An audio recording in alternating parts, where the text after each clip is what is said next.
Good morning. Good morning. Good morning. Good morning. Hello. Hello. Hi. Hi. Let's see. Good morning, Bittersweet. Good morning, 12 Kev 12. Good morning, MAGA Cries. Good morning, Vash. What up, Vash? Good morning, Manders. Good morning, Permaya 3. I think it's Permaya 3. Good morning, Barbara Blue 6. Good morning, Young Grandma. Good morning, Hell is Digital. Good morning, Silver was here. Good morning, Creo2_2578. Good morning, Sonia. Good morning, Amber. Good morning, David. Good morning, Peekaboo. How's everyone doing? Good morning, Kenzie. Good morning, beautiful people. Guys, as we get in, if you don't mind, tap the screen, share the live, send your daily heart me. It's only one coin. It will boost the live, push us out to the FYP. Also, if you have not, knock out the daily gift goal. That'll help boost the live as well. And if you're over on YouTube, make sure you hit that thumbs up as you come in and watch the stream. It'll help boost the stream. It'll push us out to more people. It'll allow us to get more people in here. I hope everyone's having a happy, wonderful Sunday. I know yesterday was the No Kings rally, and it seems like overall it was very successful as far as the turnout, right? It was very successful as far as the turnout. I know that I participated. I have a video that I'm getting ready to post. I actually got an opportunity to get out and talk to the people. So I was out and doing interviews as far as getting feedback from the people directly, hearing why people actually showed up to the No Kings, what was their intentions, and what did they hope to accomplish. So it was really good. It was really good to be out and about, and I mean, it was packed. It was packed, and as you guys can see, like there were literally no Kings protests across the globe. It wasn't just a U.S. thing. I mean, like literally across the globe, people were protesting what this Trump administration is doing, and I think it speaks to the amount of reach that this Trump administration has had as far as causing harm across the board. So I think that's something that a lot of people have noticed, and a lot of people showed up and showed out. People used their voices. They made their voices known, and yeah, it was good. It was good. Anyway, guys, as we get ready to get started, again, can we knock out the daily gift goal? Right now, it's the little pink heart puffs. It's the pink heart puffs. Can we knock out the pink heart puffs? Please, please, please. Let's also tap the screen. Let's get the likes up to 10,000 likes. 10,000 likes, please and thank you. And also send your daily heart me. Share the live, maybe once or twice, that'll be good, but reposting the live helps way more than anything else. So if you guys can repost the live, that'll help us get more push to the FYP, get more people in here so we can go ahead and get the debate started. So we're gonna go ahead and get this thing moving. Only request up if you are a Trump supporter or disagree with anything on the background. We are only looking for some debates. Only request up if you're a Trump supporter or disagree with anything on the background. We're only looking for some debates. Let's go ahead and get it rolling. You stepped in a box, now you're in the ring. Ain't no hugs here, you better take your best swing. Mike Hot, who wanna step in the flame? This ain't a debate, this a mind game. Facts type lies, get left in chain. One wrong word, you slapped out your name. This ain't TikTok T, this a war zone talk. No script, no filter, no safe walk. Bring stats to get scrambled like a glitch. I got fire in my mouth like I came from the pit. Yeah, step in if you did. Isaac, his name is Gomez Inez de Zarara. No rules, no plan, no script. Isaac over on YouTube is Gomez Inez de Zarara. No shield. Good morning, beautiful people. You get revealed. Step in, don't you wanna? Sparring with Santana. I don't care what you claim or your background. Facts only, if not, get clapped down. Whether you're left or right or you don't even vote. If your logic is weak, I'll sink your boat. You talk slick, but you ain't got source. Just vibes, that ain't power, that's force. I'm the test, the trap, the trip, the call. Hey. Once I'm snatching it all. Boom. Step in if you dare. Hit hard like a punch in the air. Ain't no rules, no plan, no script. one wrong. Get cooked real quick. No cap, no shield. Better know your stuff or you get revealed. Step in, don't you wanna Sparring with Santana.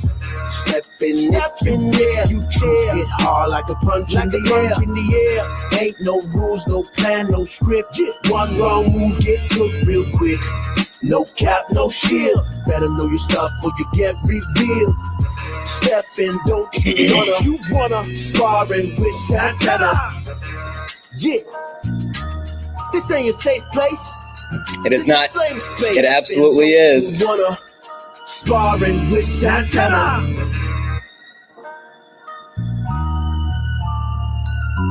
Why not?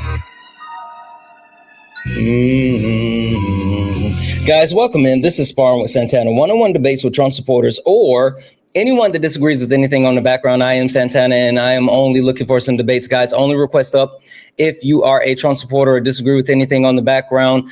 We had someone in the request, but I guess they had to wait too long, so oh well.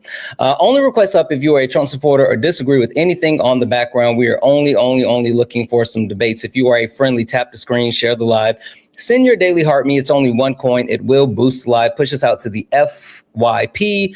I'm going to keep resetting the daily gift goal to these little 1-cent gift goals. That'll help boost the live as well. Just knocked out the pink heart puffs. That's what I'm talking about. Thank you. I'm going to keep resetting the daily gift goal to these little 1-cent gift goals. It'll help boost the live and push us out to the FYP. Excuse me. It's time to end the war. It's time to end the war. It's time for us to say no mas. And there are certain ways that we can go about doing that, including removing the U.S. global presence, cutting ties with Israel, banning APEC politicians, removing white men from power, and last but not least, cutting the military budget. So if you are someone that is a Trump supporter or if you disagree with that, get in a box. We're only looking for some debates. Let's see here.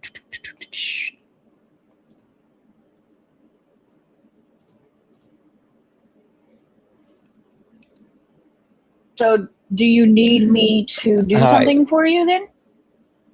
Hi, like, Sherry, are you a Trump supporter or disagree with something on the background? Oh, I'm sorry. I didn't mean to join. I was tapping. No worries. Thank you. I'll drop you down. Guys, keep tapping the screen, share the live. Again, can we knock out the pink heart puffs? That's the daily gift goal. If you're over on YouTube, Twitch, Instagram, and you would like to debate me, the only thing that you have to do is click that link that's in the pinned message. I'm dropping it in the chat again. It's funny. I got a couple of different messages on like some of my videos, and people's like, oh, I would love to debate you, but I don't want to come over to TikTok. And I'm like, sure, fine. You don't have to come over to TikTok. All you got to do is click that link. Get up here. That's all you got to do. So I want to start here as we wait to see if anyone has the testicular fortitude to get in the box. I know they don't. I understand why they don't, but it's fine. I want to start here. No Kings Day, round 3, 2026. Super interesting for a lot of different reasons. Number one, it shows how the American people feel. Hi, Jen, are you a Trump supporter or disagree with something on the background? Hi, Jen, are you a Trump supporter or disagree with something on the background? Okay, gonna drop you. Again, guys, only request up if you are a Trump supporter or disagree with anything on the background. It shows how the people feel, right? The most interesting thing about this is each one, again, this is the third one, but each one has been bigger than the one prior. And not only has it been bigger than the one prior, it's been a global phenomenon. It's been something where people have showed up and showed out all across the globe, which speaks to the negative impact that the Trump administration is not only having here within the US, but all around the world. It's amazing that this administration is actively harming so many people that it's uniting the world. It's literally uniting the world, which is crazy. What's this? Danny Turner? Where's Danny Turner? Danny Turner yip yapping over in the YouTube chat? Where's Danny Turner at? What did Danny Turner say?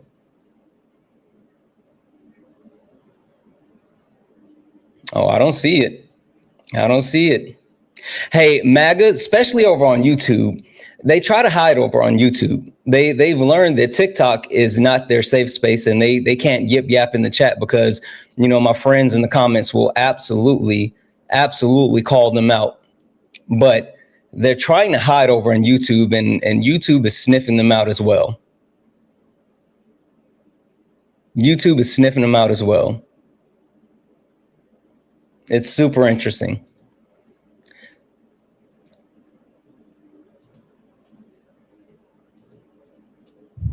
Hi, are you a Trump supporter or disagree with something on the background? I am not. I didn't mean to click it. I just was tapping away on the screen. I apologize, Santana. No worries. Thank you. I appreciate you. Guys, only request up if you are a Trump supporter or disagree with something on the background. We're only looking for some debates. Only request up if you are a Trump supporter or disagree with something on the background. We're only looking for some debates. If you're friendly, tap the screen, share the live, send your daily heart me. Hi, are you a Trump supporter or disagree with something on the background? Yes, I do. Okay. All right. Perfect. Give me 1 second here. Looks Max. Okay. Am I calling you Looks Max, or do you have a normal name you would like for me to call you?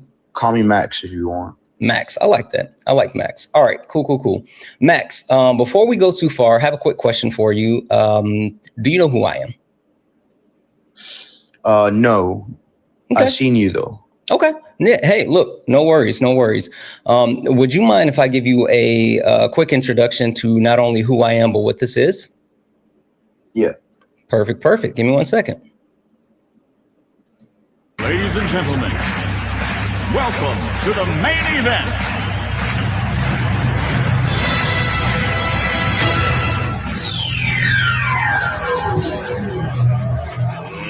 Let's get ready to rumble!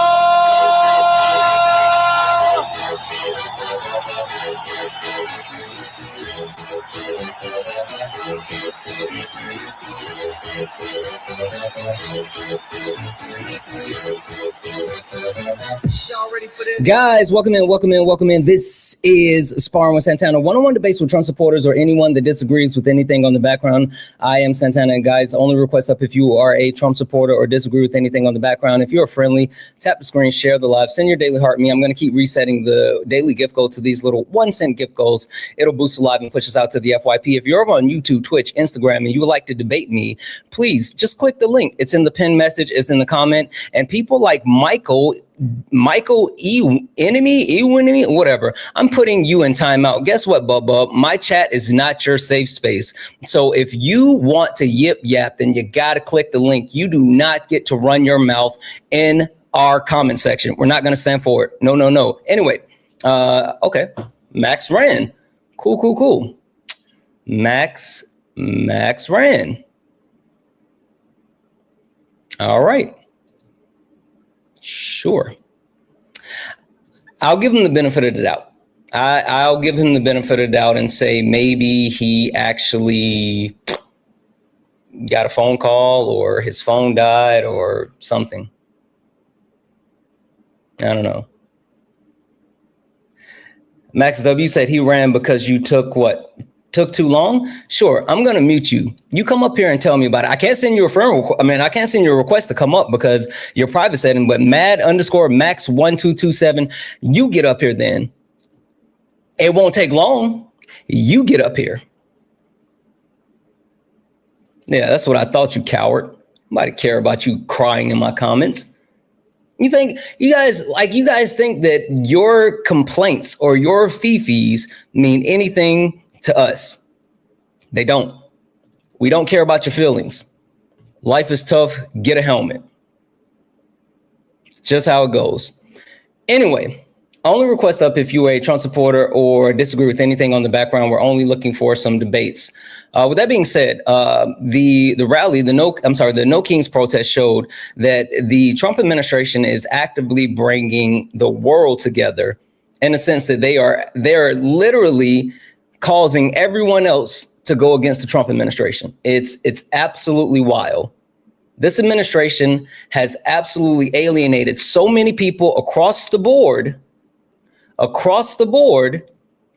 that it's uniting people globally and domestically. And millions of people showed up yesterday and used their voices. People all around the globe protested Donald Trump. And the interesting thing about this is it's been the response of like Trump supporters. It's been the response of MAGA. And of course, they're hiding in their safe space in their little cubby holes, and they don't want to come out and talk about it, but they will talk in private. They will talk when they feel safe around each other. And the things that they're saying, since they're in their own little safe spaces, is this doesn't make sense. How long are we going to have one of these every single year? How long are they going to do this? Why were there no kings during Biden? You know why there was no king? There were no kings protests during Biden? Because Joseph Robinette Biden didn't try to be a fucking dictator. Because Joseph Robinette Biden didn't try to override the Constitution in multiple ways. He didn't say that he wanted to be a dictator on day one. He didn't say that he wanted to strip away the rights for freedom of press, freedom of speech, birthright citizenship. The reason why Joseph Robinette Biden didn't receive the type of protest that Donald Trump is receiving is because Joseph Robinette Biden never went on national television during his 100-day interview and said that he doesn't know if he has to follow the Constitution. That's literally a thing. Donald Trump literally said he does not know if he has to follow the Constitution.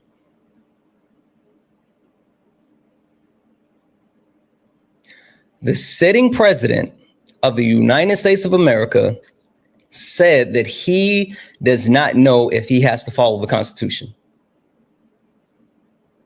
And they're wondering why people are out protesting this fascist.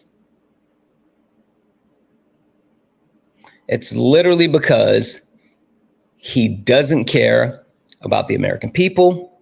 He doesn't care about the United States Constitution. He doesn't care about the the system of government. The only thing that he cares about is lining his pockets. That's it. Hey, I'm a superhero. That's the only thing that he cares about. And the most interesting part about all of this, right? The most interesting part about all of this is the people that overwhelmingly supported him. They're now running and hiding for cover. They're literally running and hiding for cover. Right? And who am I talking about? Nick Fuentes. Nick Fuentes, who openly supported Donald Trump, is now telling his groypers, vote Democrat. I don't know if you guys have been listening to, listen, I listen to the stuff that Nick Fuentes says, not because he says anything of importance, but I listen to it because twice a day, a broken clock is right. Twice a day, a broken clock is right. And Nick Fuentes is even telling his supporters, vote Democrat. Now, he thinks he's doing it for nefarious reasons, which, you know, we'll get into that in a second, but he's still, okay, person is low. He's still telling his supporters, vote Democrat.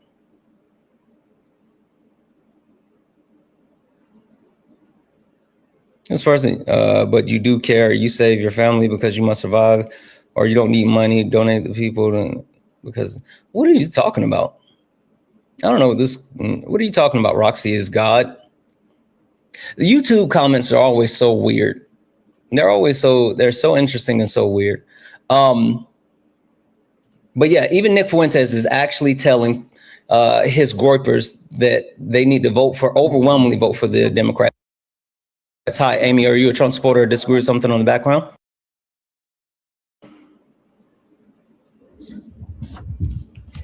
Amy, are you a Trump supporter or disagree with something on the background? Okay. I'm gonna drop that.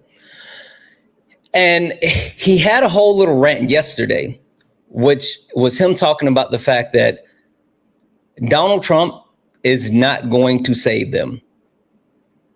He had an epiphany that he was sharing with his people, and he said that Donald Trump coming down from the golden escalator is not what we actually thought it was. He said that Donald Trump never actually came down from the golden escalator to help them, and they have to go up and be the ones that helps themselves. But that's what we fucking told you. Like, we fucking told you that. This is the infuriating part. They're pretending like this is something that they just discovered. They're pretending as if Donald Trump hit them with the greatest heel turn of all time. They're pretending as if this was Shawn Michaels in the barbershop.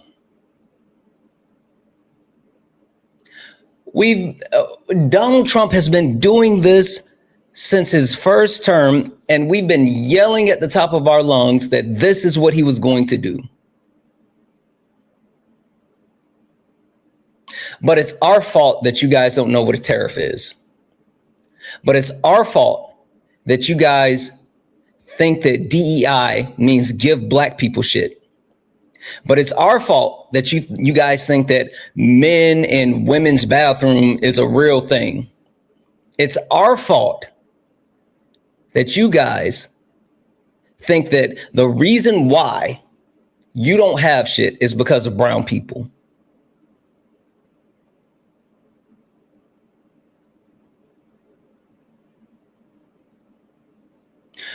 We literally told you guys that this was going to happen.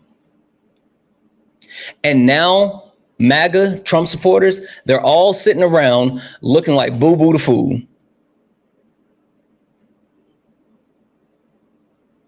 They're all looking like Boo Boo the Fool. And they're all saying, well, this isn't what I voted for. This is literally what you voted for. This is quite literally what you voted for. Because Donald Trump has shown this is what he was about.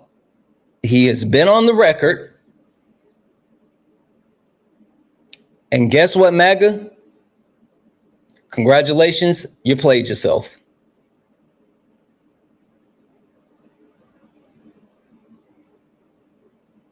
You actually played yourself. Now, Nick Fuentes isn't the only one. Nick Fuentes isn't the only one who's having buyer's remorse. You guys want to take a guess who else is now saying that they don't fuck with MAGA anymore? I'll give you a hint. This is someone that literally helped propel Donald Trump to the White House for a second term. Anybody want to take a guess?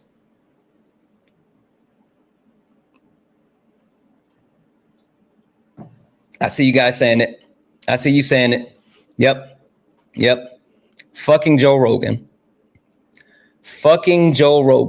Joe Rogan is now saying that he does not want to be affiliated with MAGA because they're a bunch of weirdos.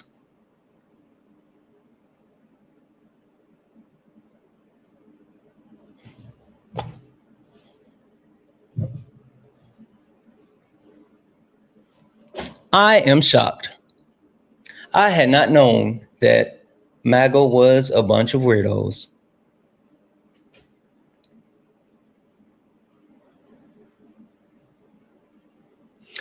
Joe Rogan is now taking the stance that he doesn't want to affiliate himself with MAGA because MAGA's a bunch of weirdos, but yet you're literally hey, what up, Amanda?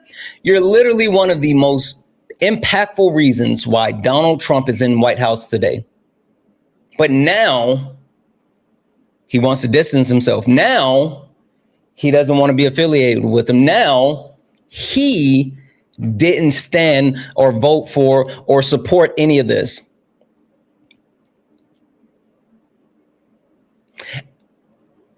And it's not just them. It's more and more and more and more and more and more. There's so many other people that are now coming out and saying that I can't support this. I don't stand for this. I didn't think this was going to happen. Guess what? If you look at me right here, if you are within the sound of my voice and you voted for Donald Jimothy Trump and you are not actively fighting this fascist regime, not sitting here saying, well, I regret my vote. If you are not actively fighting this fascist regime, if you did not go to a No Kings protest yesterday, if you are not voting for the Democratic Party, if you are not telling people that you left MAGA and it was the worst decision of your life, if you're just sitting back and saying, well, this isn't what I voted for, I regret my vote. Guess what? You got a fucking scarlet letter. You got a fucking scarlet letter, and we'll never let you hide from that, ever. There'll never be an instance where we will never forget you handed our country over to a fascist because you did not want a black woman in power. Let's be honest. Let's be honest. There's never been a Trump supporter that has ever given an actual reason why they couldn't support Kamala Harris. Not an actual substantial reason. They always say the same shit. Well, she wasn't elected. Well, she didn't have any plans. Well, she didn't speak to me. Well, I didn't like what she said. It was word salad. Well, she was the border czar. Well, she quote unquote slept her way to the top.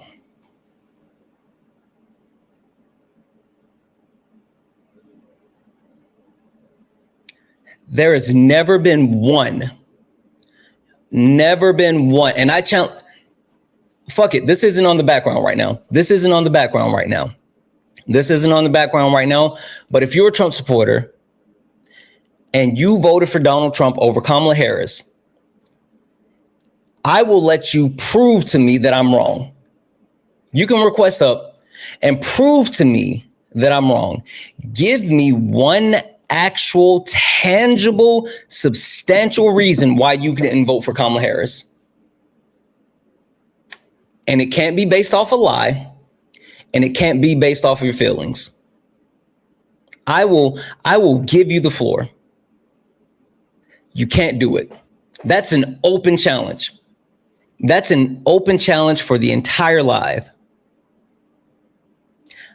If there is one person that voted for Donald Trump over Kamala Harris, and it wasn't based off of a lie or your feelings,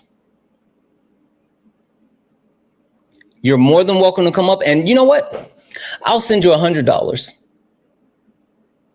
If you can prove a substantial reason that you voted for Donald Trump over Kamala Harris, and it's not based off of a lie or your feelings, and you can substantiate that, I'll give you $100. I'll send it directly to you. Man of my word. But that won't happen. That will not happen. Hi, are you a Trump supporter or disagree with something on the background? I am a Trump supporter. Okay. Did you come up and take the bet? Sure, I just heard the end of it, if you don't mind repeating it. Well, we can talk about anything on the background if you want. Or my point was there's not one person that voted for Donald Trump that can give me a real reason why they didn't vote for Kamala Harris that is not based in a lie or their feelings. If you can do that, Okay. I mean, give you I don't really need $100. to think about it. No, it's fine. I don't really. Number one, I don't need the money. Number two, I have no interest in taking the bet. But for me, the reason I didn't vote for her is I just didn't think she was authentic. I didn't think that she was serious about the policies that she was representing. I don't think she was serious about the border. And to be honest with you, I just don't really align with her idea of the economy and taxing the rich, even though the Democrat Party has been saying they were going to tax the rich for decades and they never do because in theory, they're the rich. I never really understood how, a party could say, I'm going to tax the rich, but her campaign actually had the most billionaires donate to her campaign. So like things didn't add up. You know what I mean? Like, oh, I'm going to tax the rich, but everyone who's supporting me is rich. It's like, okay, I don't really get that. So I just feel like it was inauthentic. I've been hearing we're going to tax. It's about time we tax the rich for years, honestly, for decades, since Obama, since like 2008. I've heard it, and it's already 2026. It's never happened. So Okay. All right. Really quick before we go too far, I just want to say this. W's in the chat real quick, guys, for Indigo. Indigo sent a $7 donation, said, happy to see you. I could use some Hope Core today. I don't know what Hope Core is, Indigo, but I'm happy to see you as well. Happy that you're here, guys. If anyone else likes Support the Live, you can do so. Cash App, PayPal, Venmo, pay links in the link tree in the bio. Santana speaks for you. If you're over on YouTube, you can send a super chat and I will read that out. All right. So you thought Kamala Harris was inauthentic because you didn't understand the logic behind the ideas that she was portraying. And also you thought that they pretty much contradicted themselves because of the alignment between the Democratic Party and the wealthy. Is that an accurate statement? yeah, for the most part. And I just think that they're just hypocrites for the most part. But yeah, go ahead. Okay. So just to make sure that I understand, is it that you felt that way about Kamala Harris and the Democratic Party and not Donald Trump? For me, Kamala Harris is the Democrat Party. The Democrat Party is Kamala Harris. It didn't matter if it was Kamala Harris or any other Democrat. I'm not really so much particular to that. Same thing with Biden. We all know that Biden. Right. No. That's fine. I'm just trying to verify. Did you think Donald Trump and the Republican Party, they're hypocrites as well? I think that Donald Trump does lie, but also I don't think he's a hypocrite in the sense that I think that what he says, he actually acts on. Like he cares about the border and he closed the border as he did now. He said he was going to do tariffs. He did. Okay, well, in my opinion, when I say close the border, I mean less people coming in compared to the last administration. Yeah, so whatever you want to call it, close, whatever. So let's make sure we have this clear though. Like when you say that Donald Trump actually closed the border, what piece of legislation did he pass that actually addressed the border? That's the best part. He has no legislation similar to. That's the best part, kind of, because by having no legislation, he's still able to have a lot less people come in than Biden. That goes to show you. Well, it doesn't matter how he did it. He's doing it. It does. That goes to show. Well, to me, that's the thing. To me, and a voter, it doesn't. Because when someone goes in the voting booth, when someone goes to the voting booth and they base their vote and they're like, who's going to be more serious on the border, Democrats or Republicans? They don't care about the minutia. They just want the end result to be there. And at the end of the day, Trump is providing that end result. You can't disagree with that. Well, I can. I think you don't really understand what's happening, but give me 1 second here. We got someone over on YouTube. Let me just check with them as well. 1 second here. Hi, GP. Can you hear me? Hey, what's up, man? How you doing? Good. Are you a Trump supporter or disagree with something on the background? Yes, I am a Trump supporter. On the background. Okay, well, that's fine. Give me 1 second. This is what I'm going to do. So I got GP over on YouTube. I have Frost here over on TikTok. We're going to do a 2-for-1. So let me get your picture up on TikTok so they can see you as well. But we'll keep it going. And GP, I'm going to finish up what I was saying with Frost. If you want to hop in, you can do so. Like we can all hear each other across the board. Okay. Yeah, for sure. All right. So I'm going to work on getting this picture. Frost, the point that I was making is while there has been an absolute impact to what's happening at the border, it's important to understand why.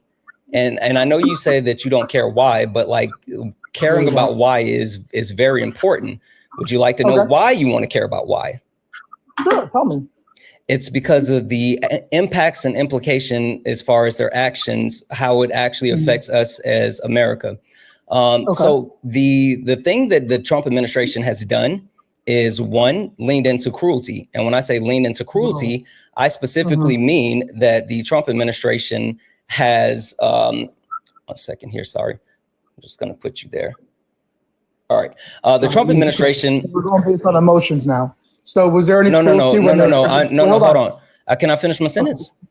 This is not about empathy.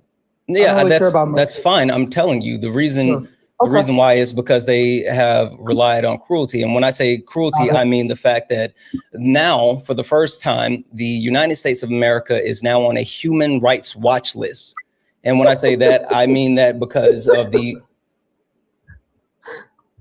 Are you laughing because we're on a human rights watch list? Yeah.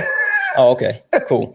Anyway, the United States of America is on a human rights watch list, which has other countries are not only telling undocumented immigrants, of course, do not go to the United States of America, but they're telling their citizens as a whole, do not go to the United States of America. So what you actually see is not only are we seeing less undocumented immigrants coming into the country, but we see less people as a whole coming into the country, which speaks directly to tourism.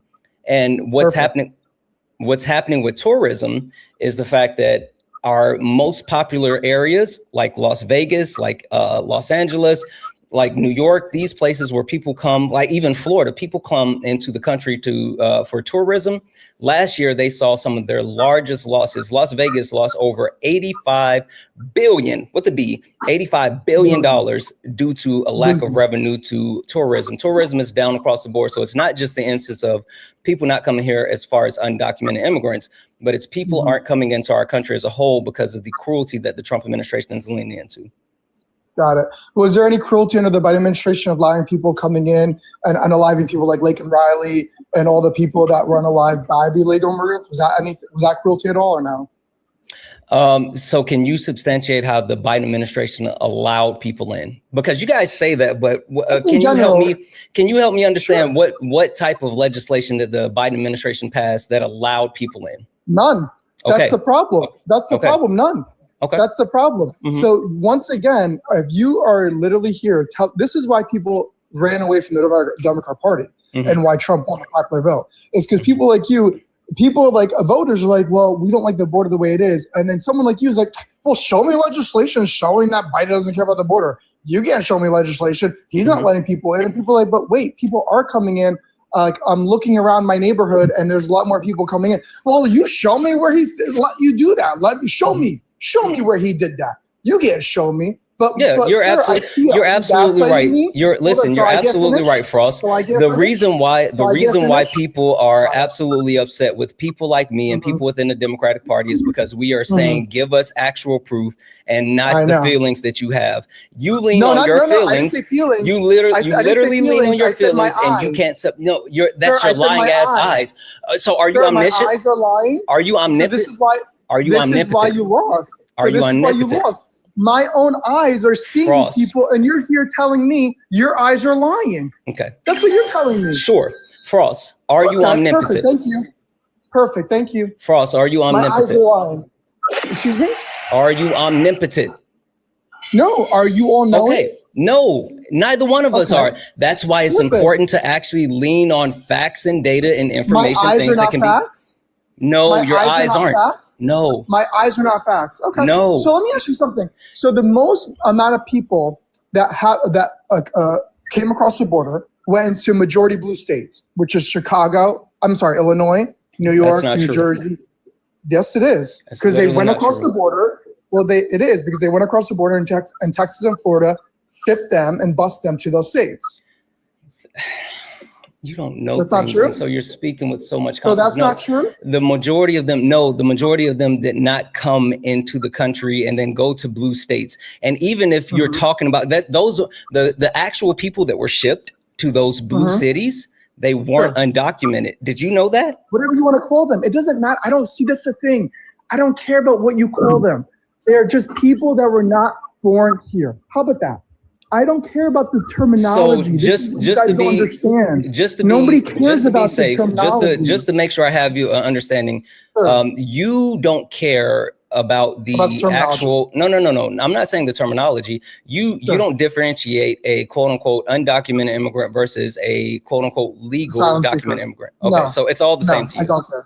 It's all the same. Okay, and so you just don't want people coming into the country.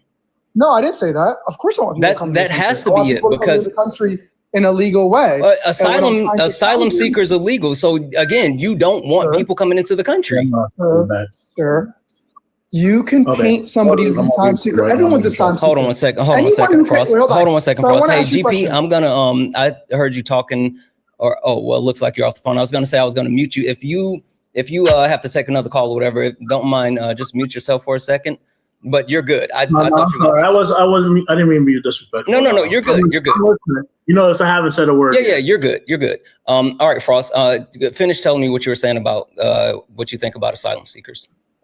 So obviously, everyone who comes at the border, who's walking the miles and miles of terrain in South America or around the world, they're coming to the border. They're probably asylum seekers. They're probably poor. Okay. They probably don't have much. They're probably fleeing their country due to poverty. They're asylum seekers. So nobody cares about the term asylum seekers because at the end of the day, it's all subjective. You can say anybody's asylum seekers. No, you can't. So no, I don't care. Okay, no, well, you can't. You don't know what it, no, wait, you don't know what an asylum seeker is. Like just say that you don't know it. Like you're sitting here. I know what an asylum seeker is. It's an actual legal term that's defined in the actual, like this is, there's US code that dictates what an asylum seeker is.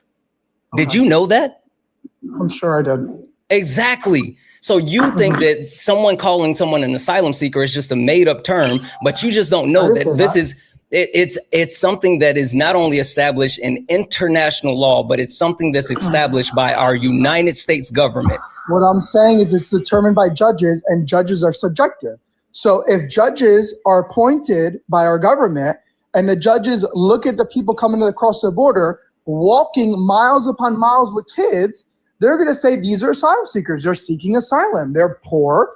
They're fleeing their country. They're asylum seekers. Yes. At the end of the day, the states with the largest swing towards Trump and away from Kamala were the states with the most influx of whatever terminology you want to call them. That is true. That's not true. Yes, it is. No, it's not. You're just loud and wrong. It is true. You're literally just loud and wrong. Yes. Okay. Tell me. So, are you saying that the states with the most asylum seekers took the largest swing towards Donald Trump? That's what you're saying. You can look it up, sir. And I just want to. I just want to make sure. I just want to make sure that that's your claim. Is that your claim? Well, no, that's not a claim. That's a fact. You can look it up. Okay, perfect. Tell me exactly where. Let me finish. No, I want you. No, I want you to substantiate that. Tell me where you can find. So you're saying New York? Okay. New York went from 25 to 11. New Jersey went from 16 to 4 or 5. Illinois went from 22 to 11. These are 10 to 11 point shifts. What are you looking at? In the Trump direction. Specifically, tell me what you're looking at. The percentage of vote. So in 2020, Biden won New Jersey, New York, and Illinois by about 20 to 25 points. Kamala Harris only won them by 10 or to 11. That's a cut in half. Okay. New Jersey went from 16 to 4. Okay. Give me 1 second here.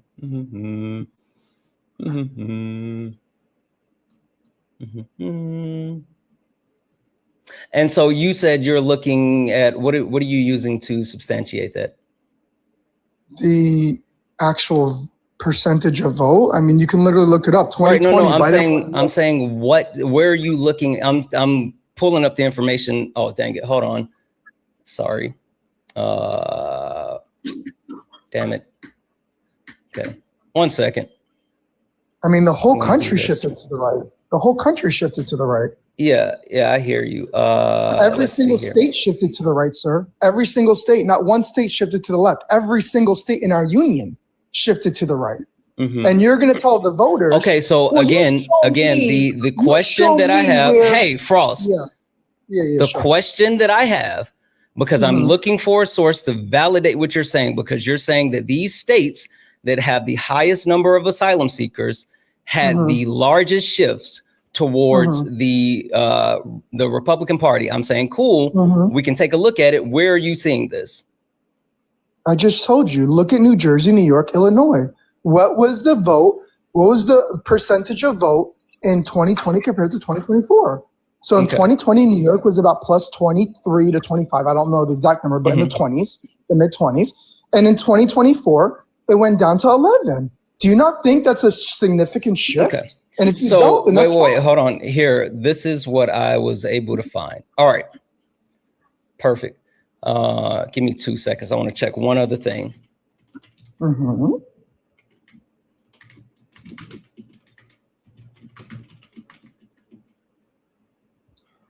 Do you know why? I mean, just out of curiosity. I just want you to stop for a second.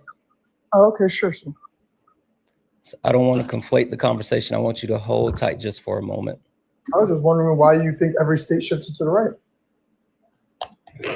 Okay, so looking at the migration policy, looking at the migrationpolicy.org, looking at the states with the highest number of asylum seekers in the country over the last 10 years. The last 10 years. Number 1, Texas. Number 2, California. Number 3, New York. Number 4, Michigan. Right? Okay.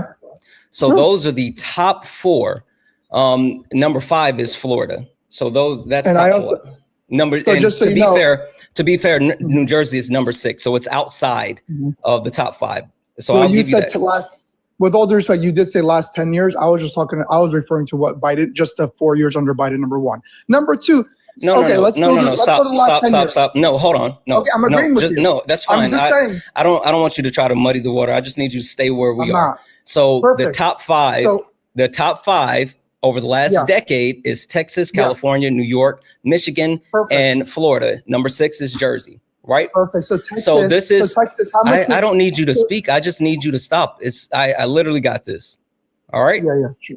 So looking at the information from Brookings, give me a second. So just so you know, again, I don't need you. I don't need you to speak. I don't need you hedging your bets right now. I'm literally just trying to get this across. Amazing. Right. So. This is the shift that has occurred when it comes to the states in the 2020 to 2024 presidential election. Now, as far as the claim that the states with the highest amount of asylum seekers had the largest shifts. Yeah, I was right. That's not true, because Texas is number 1. Florida is in there, and the other states that we listed. But so this is what happened for sure. New York did take a 10-point swing. New Jersey took a 10-point swing. California took a 9-point swing. Massachusetts took an 8.2 swing, and Rhode Island took a 7.1 swing. These are the top 5 states in the union that are blue that shifted towards the Republican Party. Now, 3 out of the 6. Hold on for a second. Now, what I will say is that, and that's not 3 out of the 6, or it is. I'm sorry, 3 out of 6. I was still thinking about 5. You're right. The thing that I will say is that even with the actual shift occurring, it's still overwhelmingly, all of these states overwhelmingly supported Kamala Devi Harris. But I will give you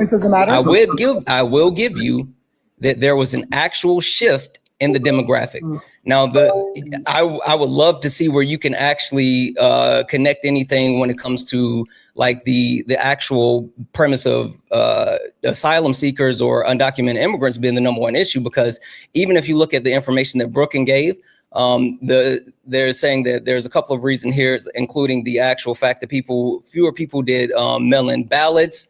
You can talk about they listed like crime and people being unhoused and income, but this doesn't say anything about the actual shift that came from like undocumented immigrants. So like, even if I grant you the fact that there was a shift, which clearly there was a shift, the issue that I have is there's nothing to substantiate the fact that the shift occurred because of undocumented immigrants. So just so you know, Florida also, Trump won Florida in 2020 by 4 points. He won in 2024 because you said Florida was the top state of immigration. He won 4 points in 2020. Yeah, but we're talking about the Democratic states. Well, you try to correct me in terms. Hold on. No, your point was the Democratic states. Sure. I know. Like the reason why I didn't talk about Florida or Texas because they're not Democratic states. But they also shifted 10 points. Number one. Okay, that's fine. They're not Democratic states.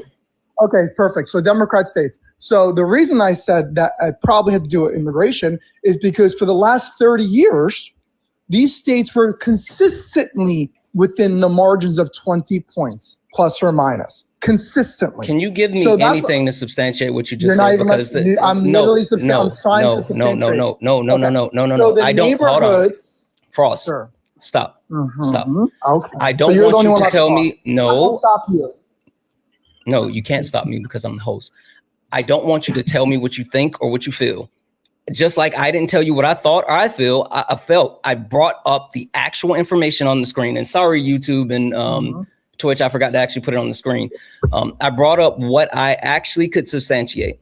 And even with that source that I used to substantiate the claim, it said the reasons why the shift occurred. And none of those reasons said immigration. Can you provide any source? Can you provide any source that actually substantiates the shift occurred because of immigration? So just so you know, your source is also based on someone's opinion and their emotions because they're polling people, they're talking to people. So just so you know, just because you read it from an article, that also is somebody's opinion. What's the difference between polling? No, Frost. What's the difference between an actual polling versus your individual opinion? You're right that they shifted for other reasons, definitely not because of immigration. 100% immigration had nothing to do with it. I think the Democrats should actually say to the voters, we want what Biden did, which was nothing. So I think that should be the moral of the story. So just to verify, you can't substantiate the stupid shit that you said. Got it. All right. You're right. Cool. So now that we've agreed that you can't substantiate the stupid shit that you said, we're going to go back to the reason the thing that I was saying as far as the reason why it's important to be able to actually substantiate the stuff that you're saying. And we're not just going to go off of your anecdotal evidence, which this is the second time that you tried to do that. That's how people vote. Because that's how people vote. The reason why we're not going to go off your anecdotal evidence in a fucking debate, you idiot, is because if you can't substantiate the stuff, then you can't say it. I don't care about your feelings. And the only thing that you've done I don't care about this your entire facts. Time. Exactly. I know you don't care about facts because you're a moron. You're a moron. Yes, I know you don't care about facts. Yes. Yes. So everything. Yes, you're a moron. For you to sit up here and say, "Oh, I don't care about your facts," speak to the fact that you are someone that only cares about your feelings. You have no interest in substantiating anything that you said, and the only thing that you want to do is have people hear you. Like, why should anyone listen to anything that you're going to say if you're not going to substantiate anything that you're going to say? None of this matters if you don't care about facts. That's like the stupidest thing I've ever heard.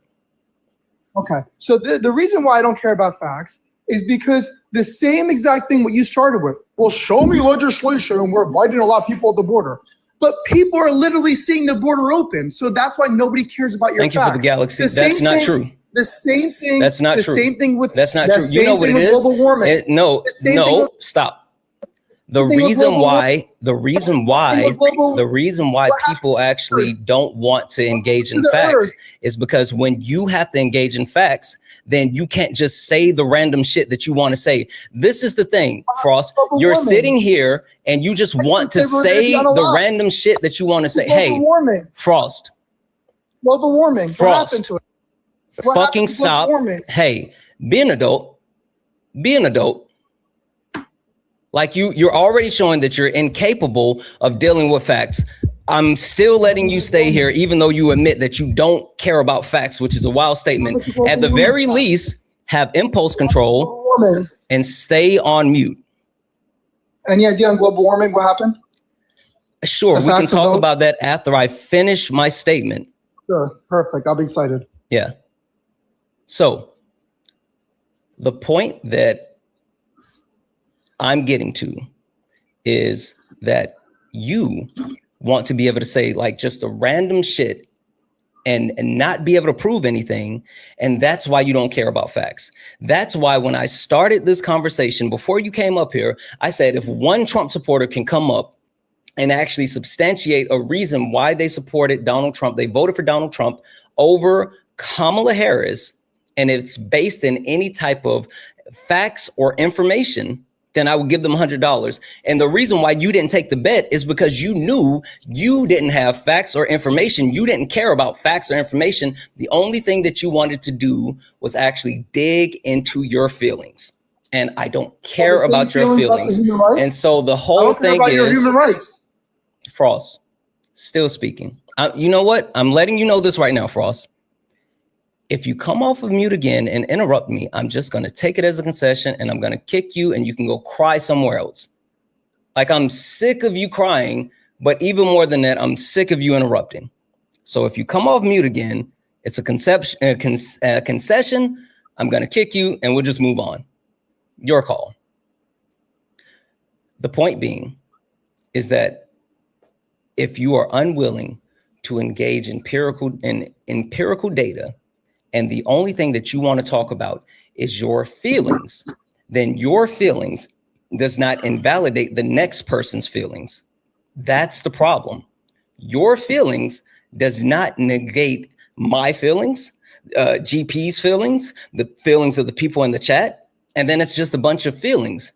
Us making decisions have to be based off of logic, information, and data.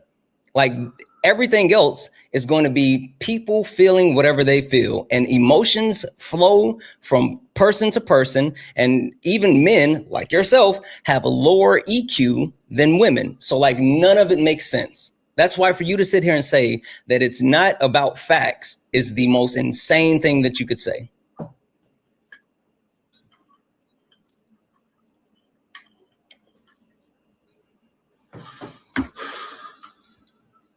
Okay, well, I'm glad you let that out. So the Democrat Party is what makes me not care about facts. Similar to their scare tactic of global warming. For 20 years since Al Gore in 2000, the ice is going to melt, the weather's going to warm. It went from global warming to climate change. How convenient. Of course, climate changes. That's the most nonsensical thing. I mean, it's just ridiculous. For years, people were saying global warming, global warming. The ice caps for every 10 years, the end of the world's going to happen. Those are facts. Those are experts. The experts said 99% of climate experts say the world is warming, and now we're getting the coldest winters ever. I mean, that's why I don't care about your facts, because your facts change, and then you'll say, well, that's because we got new data. I don't care. I don't like hypocrites. I don't like when celebrities who scream about global warming are doing it whilst they're in their private jet. I can care less. Leonardo DiCaprio, the biggest climate activist, meanwhile he has yachts, he has airplanes. Give me a break with your false outrage. Nothing is more disgusting and makes me want to vote less for people than the people that say, you do this while I do this. This is what you should do, but it's okay for me to do it. If you're going to be a climate activist, at least be sincere. I don't care. All these people, they're just the biggest scam artists. The global warming is a big scam. It's just a way to tax people to scare them into something that they don't even know what's going on. Okay. So you openly admitting that you're stupid is the only reason that you feel this way.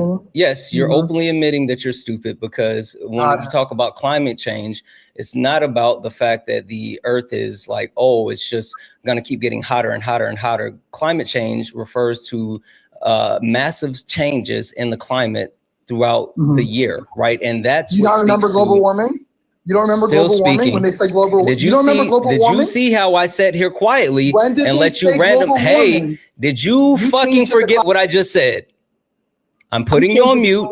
Again, I'm putting you on mute. I sat here quietly as you rambled, and I'm replying to what you said. Be a good boy and stay on mute. If you don't, it's a concession. You're kicked, and I'm moving on. Impulse control. So you admitting that you're too stupid to understand climate change and the actual meaning and impacts of climate change speaks to the fact that it's a you problem. That's why you don't want to engage with facts or information. That's why you don't care about facts and information. It's because it's too hard for you to understand. It's too hard for you to understand that the shift in the climate speaks to the extreme heat and the extreme cooling, the extreme natures that occur in areas where it has never occurred before. The fact that there has been massive flooding in parts of our country where it's not known to flood. There's freezing. There's actual snow that has occurred in different areas of the country where it has never occurred. In Arizona, in the month of March, which is not so dumb. You don't know shit. All right. Yeah. So listen. You just conceded. You just conceded. You lost. You lost, Frost. Hey, Frost, you lost. You couldn't stay quiet, and so you conceded. It's fine. It's fine. Guess what? Guess what? Go cry somewhere else, and then go cry somewhere else, and let other people care about your feelings. You snowflake. GP, thank you for being patient. I'm going to give you the floor. Let me just thank a couple of people really quick, and then we can. I'll go to you. Sorry, 1 second here. Just going to thank a couple of people, and then floor is yours. Guys, W's in the chat for Brand. Brand does me for the $5 super chat to say, it cracks me up when MAGA fart heifers, I don't know what a fart heifer is, come up to quote unquote educate on my quote unquote, most people get behind liberal ideas as MAGA ship is literally sinking. It's literally sinking. W's in the chat for Brand for the $2 super chat to say this argument is so 2024, and then followed by another $2 super chat to say you Santana, you God, what a Karen. He really was. Holy shit. All right. Also, let's see here. W's in the chat for Kimberly. Kimberly sent a $15 donation.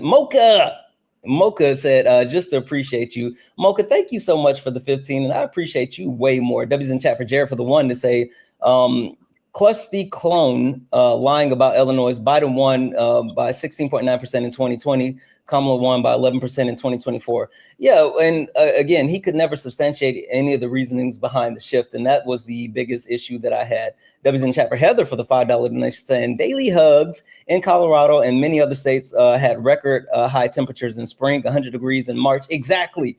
Arizona had 100 degrees in March as well, which is not normal. And W's in the chat for Mia for the $5.55 to say, we've had the 30s temperature swings consistently in Missouri. It got up to the 90s, breaking records at the hottest day record in March. Also, we all hate climate hypocrisy. Welcome to the party, you idiot. Yep. W's in the chat, guys. If anyone else likes to support the live, you can do so. Cash App, PayPal, Venmo. Pay links in the link tree in the bio. Santana speaks for you. If you're over on YouTube, you can send a super chat, and I will read that out. Only requests up if you are a Trump supporter or disagree with anything on the background. We are only looking for some debates. If you're friendly, tap the screen, share the live. Send your daily heart me, guys. 1.3 thousand people hanging out on TikTok. Look up at the top. If you see the word follow, that means you're not following me. Hit that follow button. We're less than 2,000 people away from 100,000 followers on TikTok. Hit that follow button. We got 23 new followers on the stream. If you're over on YouTube, make sure you're giving a thumbs up, but hit that subscribe over on YouTube. We're less than like 200 subscribers away from 20,000 over on YouTube, which is fucking crazy. All right, GP, thank you for being patient. Floor is yours. Where do you want to take it? Good Lord. I've been on here for like a half an hour, man. Yeah. I like your show, though. I appreciate it. Listen, I was saying you could jump in when you wanted to. It sounds like you were just I don't know what this guy's talking about. Yeah, you got to be careful who you back up. Mm-hmm. But I don't want to stereotype. I mean, he sounded kind of black. I'm not sure, but there are a lot of black, what you might call MAGA or conservative, Blaga, Trump supporters. I mean, there's a lot of us out here. There is. You guys are super undercover in a lot of instances. Yeah. But I'll say, though, at the same time, I did vote for Obama's first administration, and I did vote for Donald Trump more than once, we'll say. Okay. I guess, did you want to talk about something that's currently on the background? Did you want to take some other direction? At this point, since you've been so patient, I'll let you set the tone and tempo, and we can take it wherever you want to go. Okay. All right. By the background, you mean this graphic that says time to end the war, etc.? Yes.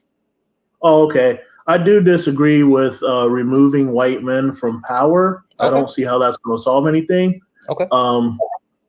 So I do disagree with that. I did, in some ways, I still do support the president. But I am one of these guys who I'm looking at them sideways, like I'm giving them side eye now. I don't understand a lot of what's going on. And I know that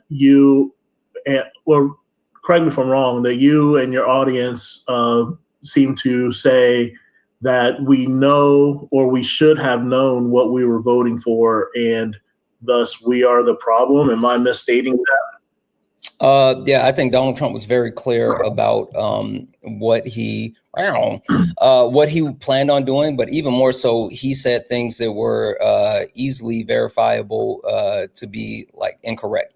So I put the onus on Trump supporters, not only in the sense of like he was very direct as far as the shit that he said he was going to do, but also the shit that he said that he was going to do that sound good is easily like to fact check that you can't just do that. I understand. And I understand there's a lot of passion. There is a lot of feeling and a lot of emotion involved in the issues at hand today. A lot of protesting going on. I did see some of the No Kings protests. I was in DC on January 6th. Mm-hmm. I did not participate. Okay. But I was there. Wait, so if you were there, did you vote for Trump in 2024? I won't comment on that. No, I just I do support the president. Wait, but like, who did you vote for in 2024? That's a good question. I'm very far right. I'm very conservative, and I won't comment on who I voted for. It wasn't Kamala. I did not vote for Kamala. Okay. So it was basically Trump. Got it. Okay. So I guess the question that I have is, seeing what happened, you were in DC on 2024. And on 2024, right? I'm sorry, 2020. I apologize. Yeah. You're in DC on 2020 and you saw what happened. How in the hell could you still support them at all? Well, this is what happened. So there I was right there amongst the crowd when we all met at the Ellipse to watch the president and the different speakers.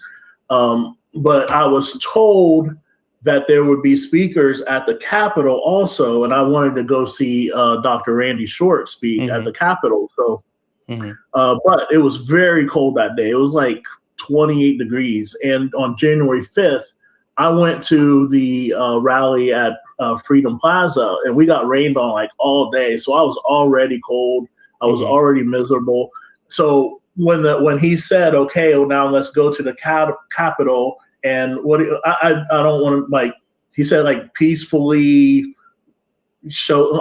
Can't remember the exact quote what he said. I was like, okay, I'll go back to the hotel. I'll warm up. And then I'll go to the Capitol and see the speaker. So I was just by grace of God, like I walked back to the hotel. That's when all hell broke loose. I was like, oh, there ain't no way I'm going to Capitol now. I watched the whole thing on C-SPAN, basically. So there's that. Like I said, I didn't participate, but I was there. Do I support it? Yes. Wait, you supported what they did on January 6th? I did. I do. Why? You asked me why, right? Yeah, floor is yours. It's the people's house. I believe that is our property. I believe that the Capitol is there for us, and we had a right to be there to see that every vote was counted. Every legal vote was counted. So now I don't condone any of the violence. I don't think people should got hit over the head or shot or anything else. But I do think that we had a right to be there. Okay, but so like I think there's a huge difference, and this is the reason why I'm saying like I'm confused as far as how you can sit here and say that you support it, because there's a huge difference between saying like they had a right to be in DC, be in the area, and all this other stuff, versus actually what they did, right? And what they did was bring gallows, bring nooses. They chanted hang Mike Pence. They broke in, right? They literally smeared shit on the walls, and for the first time in United States history, the Confederate flag flew inside of the Capitol building. So again, I'm a little confused as far as how anyone could say like I support that. Yeah, I support people's right to free speech. I didn't see anybody get hanged that day. If we're talking about gallows. I personally didn't smear any shit on the walls. I don't, if they went to jail for that, then they probably should have. I know you remember the QAnon shaman, the guy with the horns, right? I met him on the 5th. We talked a good bit. Jacob Chansley, I believe his name was, or whatever. I put money on his books actually when he got arrested. Really? I swear to God, I did. I put money on his books. Oh, wow. I mean, he went in there. He said that he got let in. They opened the gates. They let him in. They literally gave him a tour of the Capitol building. So there was a lot of good things that happened that day. There were a lot of bad things that happened that day. So wait, what actual good thing happened on January the 6th? I'm confused by that statement. People participated in the government. You mean trying to overthrow the government? Well, I mean, that's how you characterize it. No, that's literally what they tried to do, though. You talk about like people not being in their feelings and stuff like that. We both have our opinions about what happened that day, right? Like I don't think that you're a bad person for thinking that the government was overthrown. I just think you're wrong. I just think you're not accurate. Right, but like literally that was the intention of what they were trying to do on January the 6th was overthrow. No. They literally tried to. That's why they took the gallows. That's why they were chanting hang Mike Pence. Like Donald Trump specifically wanted Mike Pence to subvert the will of the people and to not certify the duly elected slates of electors. Right. I mean, the entire point was, quote unquote, to stop the steal. And so they wanted to subvert the current governmental system and reinstall Donald Trump. Like that was the entire purpose of it. Right. And I understand that that's your opinion of what happened. We both looked at the same events and we are interpreting them differently. Right.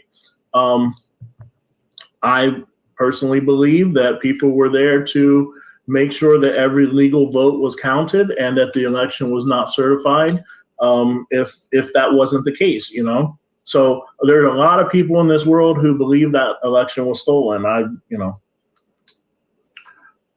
how do I defend all of them? Right? You wouldn't put that on me. That wouldn't be too fair, right? No, and which, like, I get it, right? I think that it's a little nonsensical to say that you actually have to defend each and every person that was there. But I will say that I think it's it's kind of hypocritical to say that the overarching premise of what occurred on January the 6th was not to subvert the will of the people and to install Donald Trump as the actual president, even though he was not the duly elected president. Yeah, that's an opinion. It's not fact. That's literally why people went to Donald Trump was actually he went to court for doing just that. And his lawyers didn't even deny that's what he was trying to do. His lawyers actually said, well, it was within the realm of him doing so because he has presidential protection. Like they didn't even deny that's what was trying to happen. They just said that he was covered and able to do that because he was president. Are we really going to go on the idea that one of us is going to convince the other otherwise today? I mean, we just have a difference of opinion on that, bro. Like, it's okay. It happened. It happened like, what, 5 years ago? How about we talk about immigration? I guess the whole thing that I'm a little confused with, and yeah, sure, we can talk about immigration, but the whole thing that I'm confused with is like the actual, like, I don't get how you're getting, can you, maybe it's just me. Maybe it's just me. One more time, just explain to me what you think the actual purpose was for January the 6th. And what do you think most people actually did? Right. I do not have the timeline in front of me. Okay. So don't nitpick on the timeline per se, but mid to late December, President Trump put out a tweet, something to the effect of, please come to the January 6th to the certification to ensure that all the votes were counted. The last line was like, it's going to be wild. Do you remember that tweet? Okay. So I believe in my heart that most of the people who came to DC that day, that week, truly believe that they came to protest the certification of the election and to urge Mike Pence not to certify the election unless all the legal votes were counted. That's my belief. Okay, so what do you say to the evidence that was compiled that shows that not only was this a decisive initiative as far as what occurred, but the fact that there were organizers ensuring that this was going to be something that could potentially balloon into a complete disruption, right? I mean, Jack Smith I will start by completely agreeing with what you just said. There were organizers involved in that movement that day who turned out to be federal agents who totally orchestrated chaos that day. That's literally not true. You know who said that's not true? Kash Patel. Okay, yeah, he's not credible. He's the current handpicked FBI director of the Trump administration of Donald Trump is not credible. No. Why? Well, he campaigned for President Trump on the idea that he was going to expose all the files related to Jeffrey Epstein. He was going to expose all the corruption within the government, and he failed miserably at doing any of that stuff, almost to the point of covering up. He's like, yo, we looked at it. We don't think that anything happened. So he didn't even do what he said he was even going there to do. So why should we believe anything else? Okay, and so just to be clear, right? Because Cash Patel. Hold on. Time out. Pause. Because you called the other guy a dumbass. Do you think I'm a dumbass for thinking that? No, I think that you've been propagandized. Like, if you Okay. genuinely believe this, I think that you fell for the propaganda. I do think that like you're showing extreme biases. And I would love to get to the root of it, but I don't think that like you're and I never said DUMB because that's ableist, so we don't say that. But I like the other guy was stupid because the only thing he dealt with this was his feelings. I'm super interested in your logic, the way that you're squaring the circle. But the thing that I'm getting to, right, is you don't believe Cash Patel, who was handpicked by Donald Trump to run the FBI and still has been giving the nod as far as complete support. And like, we both agree that Donald Trump didn't want the Epstein files released? Yes, and I don't understand why. I don't get it. Okay. I don't get it. Yeah, Cash Patel has zero credibility with me whatsoever. Okay, well, wait. So I guess my point that I'm getting to, though, is that if we can agree that Cash Patel was someone who is a Trump loyalist prior to him being in the FBI and currently being in the FBI, right? Donald Trump has been on record as not wanting the files released and has gone through different mechanisms to try to stop the release of the Epstein files. Has stopped. Are you saying that Cash Patel isn't credible because he's a loyalist to Donald Trump? And because he aided that stopping of the files to be released. Okay. But so this kind of accentuates my point, right? The fact that Cash Patel is a loyalist of Donald Trump's, and not only a loyalist, so much so that he directly went against what he had been firmly on the record of saying that he wanted to do. Right, he went on multiple shows. Exactly. That was their whole thing, exposing the corruption, exposing the Epstein files. Like, that was their whole thing. And now,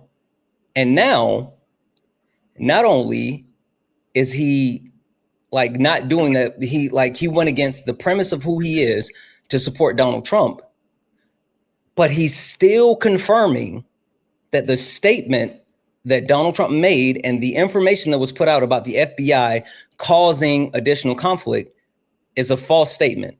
I think that makes him more credible. The way that he completely went against what he said that he stood for in order to stand for Donald Trump lets me know that, like, hey, this is someone who will bend over backwards each and every way for Donald Trump. But even with doing that, he couldn't lie and say that the FBI was there on January the 6th. You know what? To be honest, I don't believe that I've ever seen him say that. I'm not refuting you whatsoever. I got you. Don't worry about it.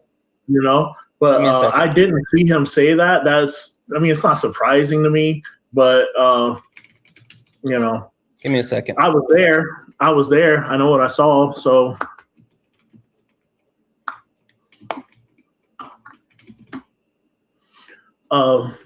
so anyway, you want to move on, man? Because I mean, yeah, we can move on. I just want to show you this really quick. Let's see here.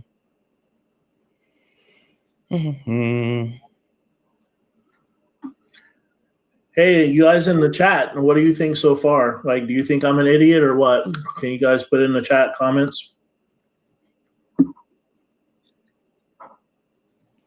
All right, so this is from Newsweek.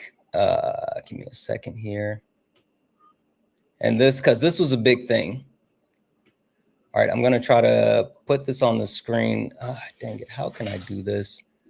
Well, just tell me about it. Did he say this like in a congressional hearing, or was it like on the news, or what? Did he go on Fox News? I don't know.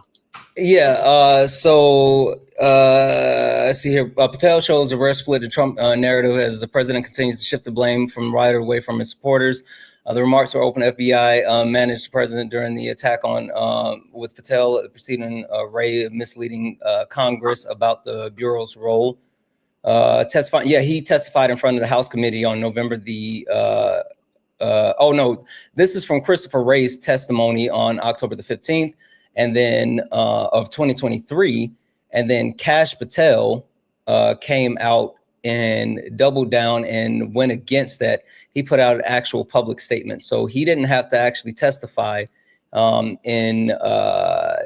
didn't have to testify in front of Congress, but it was after Donald Trump posted on Truth Social saying that Christopher Wray had 274 agents in the crowd as agitators and insurrectionists.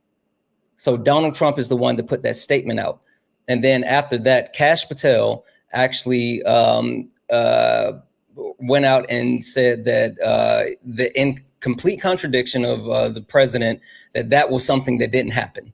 And so that's why this was such a noticeable split. Like he said that he wanted to uphold the transparency of the FBI and the integrity of the FBI, and that's not the truth. Right. Now, So he did say Kash Patel made a public statement. Yes, like, he was actually on paper, he told this to Fox Digital. He told this to Fox Digital. This is his direct quote. Agents were sent into the crowd, into a crowd control mission after the riot was declared by the Metro Police, something that the FBI, something that goes against the FBI standards. This is a failure of a corrupt leadership that lied to Congress and to the American people about what really happened. Thanks to the agents coming forward, and we're now uncovering the truth. We're fully committed to transparency and the justice and accountability that continues with this FBI. So Kash Patel tried to say that, no, there were no actual FBI agents that were a part of January the 6th. But what happened was they were dispatched for crowd control after the riot started, which is not something that the FBI normally does. That's what he said. But it completely contradicts the fact that Donald Trump is saying that the FBI was a part of the crowd that were instigators and influencing January the 6th. Okay. I mean, so it comes down to, do you believe the president or do you believe Kash Patel, right? In this situation, I believe Kash Patel. Okay. I mean, and not just because Kash Patel is someone that deserves like trust or belief. It's literally because this was investigated not only under Biden, but currently under Trump administration, and they didn't find anything substantial to be able to like place FBI agents as a focal point for issues. It's literally just Donald Trump making claims, just like he made claims about losing the election, and he still makes those claims, even though he lost over 60 court cases. And people like Fox has paid the largest defamation suit in the history of the U.S. for lying about it. Like literally, people have gone to jail, been sued. Rudy Giuliani was disbarred. Like all of these things connected shows that it was all a lie, and that's why they call it the big lie, and Donald Trump is just doubling down on the lie. Okay. Yeah. I was there. I saw differently. I just I don't believe Kash Patel, and I guess we could just leave it at that, really. Like, unless you want me to sit here for another half hour and just try to convince you. No, it's fine. I think it's a waste of your time. I really do. It's fine. I mean, I get it. You're not going to take a position where you're willing to actually shift your thoughts, even based off of the information. Okay. Stop. Like I'm not the other guy, bro. No. I'm not saying that. I'm not saying that you're sitting here and you're just saying like I don't care about facts. I'm not saying that. I will say Kash Patel did make that statement. However, FBI agents were fired for being there that day. Yeah. So because Kash Patel tried to say that it was directly related to senior officials and their deployment for crowd control and things like that, because he said that wasn't supposed to happen. So he can try to spin it all he wants. But there were FBI agents embedded within the crowd who agitated them and who encouraged them to go inside. But you keep saying that, but there's no proof to that. Like yes, literally, there's been no proof. All right, so what do I got to do? Do I got to come back with proof or what? I mean, yeah. I mean, if you want to, I'm willing to accept that. If you can point me to any source that actually verifies that. Can we just agree to disagree and move on to immigration? I don't think we can agree to disagree, but we can definitely move on to immigration. I think that at this point, it's that I have the proof from like even the current FBI director saying that that's not true. And then also have the precedence of multiple investigations from the Biden and Trump administration that have not yielded any type of anything different. So, like, I mean, you can hold that position, but you're wrong unless you can prove it. But we can move on to immigration. Give me a second, though. Let me just thank a couple of people. Guys, Debbie's in the chat. Debbie's in the chat for Heavenly for the $5 super chat to say, what? No, you effing donut. I think that was for the earlier guy. Debbie's in the chat for Bren said, fart huffer. One who loves their own farts. God damn, Bren. Debbie's in the chat for Trey for the $5 super chat to say, that's BS and he knows it. It was to make sure votes were counted correctly. The votes had already been counted. Exactly.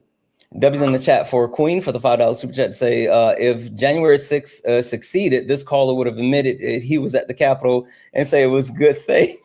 He now trying to act like he doesn't agree with the violence. Debbie's in the chat for Hoofy for the $5 super chat to say, Santana, take this MFer's black card away, please. Debbie's in the chat for the super chats over on the pay links. Debbie's in the chat for Mike for the $2 donation saying maybe you could have offered him some nuts. I could have. I don't know if he would have took them. Debbie's in the chat for Cody for the $5 donation saying, Santana, your patience knows no bound. I get flagged multiple times during yours and other lives, and I have to edit what I'm saying. These people make my brain bleed. Yeah, I mean, I think there's an understanding as far as when people trying to have a good faith debate and when they're just like not there. Debbie's in the chat for Jonna. Hey, Jonna, who sent a $10 donation saying, thank you for always being patient. I don't understand why January 6th will still believe after 60 different trials that the 2020 election was stolen. There's no proof, and if we had the ability to steal the 2020 election, why wouldn't we have stolen in 2024? Correct. Debbie's in the chat for Nikki for the $2 donation saying it was actually 110 in Arizona on March the 21st. That's fucking crazy. Fucking crazy. Debbie's in the chat for Nikki for the $1 donation saying, but climate change isn't real. Exactly. Debbie's in the chat for Shane for the $5 donation saying if the FBI was embedded, it was Trump's FBI doing it. Exactly. Like, that's the thing that like contradicts all of it. But Debbie's in the chat. Debbie's in the chat for the donut. No lie. This news article just came. So I get like email updates as far as news. And this news article just came in from the Washington Post. And the fucking title of the article is, he took Nancy Pelosi's lecturing on January the 6th, and now he's running for office. Tell me Big Brother isn't listening. That is fucking wild. Anyway, if you like to support the live, you can do so. Cash App, PayPal, Venmo, pay links in the link tree in the bio. Santana speaks for you. If you're over on YouTube, you can send a super chat. And I will read that out, guys. 1.4 thousand people hanging out on TikTok. Keep tapping the screen. We're on our way to 100,000 followers. If you look up at the top and you see the word follow, that means you're not following me. Please, please, please hit that follow button. Please, please, please hit that follow button. We only got 33 new followers on the stream. Please hit the follow button. We're going towards 100,000 followers. If you're over on YouTube, hit the follow button to subscribe. We're almost at 20,000 subscribers over on YouTube. Please, please, please make sure you hit that follow button. All right. You wanted to talk about immigration. Yeah, but first, may I please plug my YouTube channel? I know this is your show. I respect it if you say no. You got it. There's some Trump supporters here listening. Well, if you're a Trump supporter or not, it doesn't matter. My channel is called Married to the number 2, the DC, SEA. And what it's going to be is a sailing channel. There aren't a lot of black sailors out there. I'm going to show a lot of sailing content on the water, stuff like that. But right now, I'm doing a lot of movie reviews, book reviews, things like that. And I also talk about like addiction and recovery, those kind of topics also on occasion. So it's Married, MARRIED, the number 2, the C. I really do like your show, man. I mean, I disagree with most of it, and I'll probably never watch it again. But I like the art in the background, and I do like your spirited style. I just disagree with you on that subject. But do you want to talk about immigration or no? Yeah, your call. Well, what about immigration? Well, just basically, I'm 100% against immigration. I want to shut down the borders completely. I don't want to allow any immigration until we solve this Epstein issue. Mm-hmm. Wait, so what does immigration have to do with the Epstein issue? Well, I'm glad you asked. A lot of kids are trafficked over the border. And this Epstein issue lies right at the heart of that. Mm-hmm. Human trafficking is probably one of the most lucrative crimes in the world. Mm-hmm. And I do believe that we should stop all immigration until we solve this Epstein issue, or at least until the president answers sufficiently his involvement in the whole Epstein issue. Okay. So, like, you do understand that, like, advocating for a shutdown in the access to the border would just, like, increase, what up, Peach? Would increase the amount of trafficking, right? I'm sorry? Yeah, it would increase the amount of trafficking. Why do people engage in trafficking? Because they like money. Yeah, I agree. They do like money, but the actual premise as far as trafficking is based in the fact that they're smuggling people across the border, right? I differentiate between alien smuggling and human trafficking. By human trafficking, I mean for the purpose. I understand. Yeah, I can understand. Well, hold on, because you know what I'm about to say. When I say human trafficking, I'm talking about the buying and selling of human beings for purposes of sex or slavery. That's how I define it.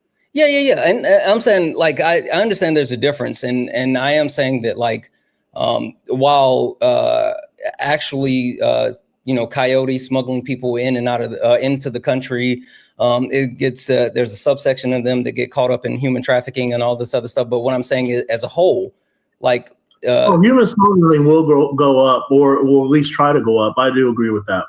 Yeah, and so that's the premise of what I'm saying. Like, I think that it's antithetical to your. I'm not saying that I don't understand your logic. I'm just saying that it's going to cause a spike in the thing that you don't want. Just kind of like it could, but you haven't presented any evidence to support that. I just it could though, and I kind of agree with you, but I'm just saying we can't really speculate on what it would cause, other than a 100% decrease in immigration.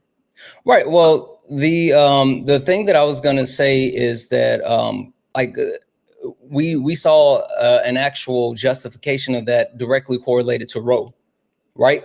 So a lot of people wanted Roe overturned because they felt as if Roe was the thing that was stay on target, like Star Wars. Stay on target. We got to get this down the hatch. Sure, I'm making the direct correlation. Mm-hmm. So, like I was saying, people thought that the overturning of Roe would allow the actual decrease of abortions, but we saw the complete opposite. Once Roe was overturned, people engaged in abortions more, right? Because of the worry, the fear, the lack of being able to do so in certain states after 6 weeks. So the correlation that I'm making is understanding that if you close down the border and you make less legal pathways for people to actually engage in, then people are going to be more willing to engage in illegal ways to get into the country. And then if they're engaging in more illegal ways to get in the country, it's going to increase the actual possibility of not only sex trafficking, but people that are willing to be even bought or sold into sex trafficking in order to just get in the country and make a way out of the country that they're in. So that's what I'm saying. Isn't that sad though?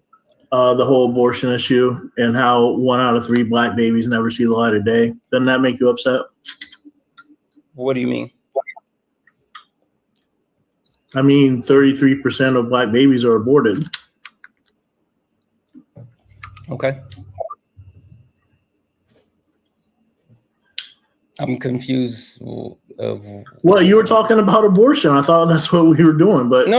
I mean, I'm. Why is that sad? I think that I think that when it comes to abortion, I care more about like what the women actually want more so than like the, you know, the fetus or whatever. So like, I hear you, right? I understand. I would rather the women be able to have a decision on their bodies versus just saying, well, there's a potential for children. So. Got you. I think I understand your position. I just disagree. I think all life is precious. Yeah. Well, not all life, right? W's in chat for one mighty pen for the 100 cheers over on Twitch. I appreciate you. Not all life, because you're literally just sitting here saying like you want to shut down the border, you know, and so you don't care about lives of people who are trying to make a better life for themselves outside of the U.S. Why would you say that?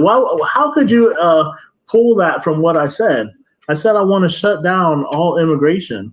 You know, no visas, or even a very, very limited amount of H-1B, H-2B, O-1, and maybe some B-1 visas from, you know, neighboring countries. But other than that, no immigration, no asylum, none of that. So you don't care about other lives outside of the U.S.? No, don't do that. Don't do that. I absolutely care about other lives. I said all life is precious, but I do believe that the Epstein issue is one of the biggest issues facing humanity, and we need some way to have some leverage in order to hold some people accountable.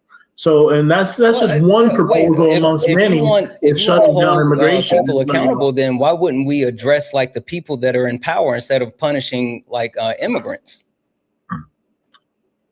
I didn't say punish anybody. I just said shut down immigration. That's all. Right, but that's literally punishing immigrants. You don't allow people to talk about feelings, yet you do a lot of talking about feelings. No, I mean, it's fine. You can talk about feelings. The when I talk about feelings, I mean, it's when people try to use feelings to substantiate or quantify things. So, I mean, you can tell me about your feelings. I have no issues with that. But when you try to say that your feelings is the reason why like this actual thing happened, then that's what I won't let you say. Like if you tell me, the one guy made a claim that there were 30 million undocumented immigrants in the country, and he just felt that way. And I'm like, no, you can't quantify a number with your feelings.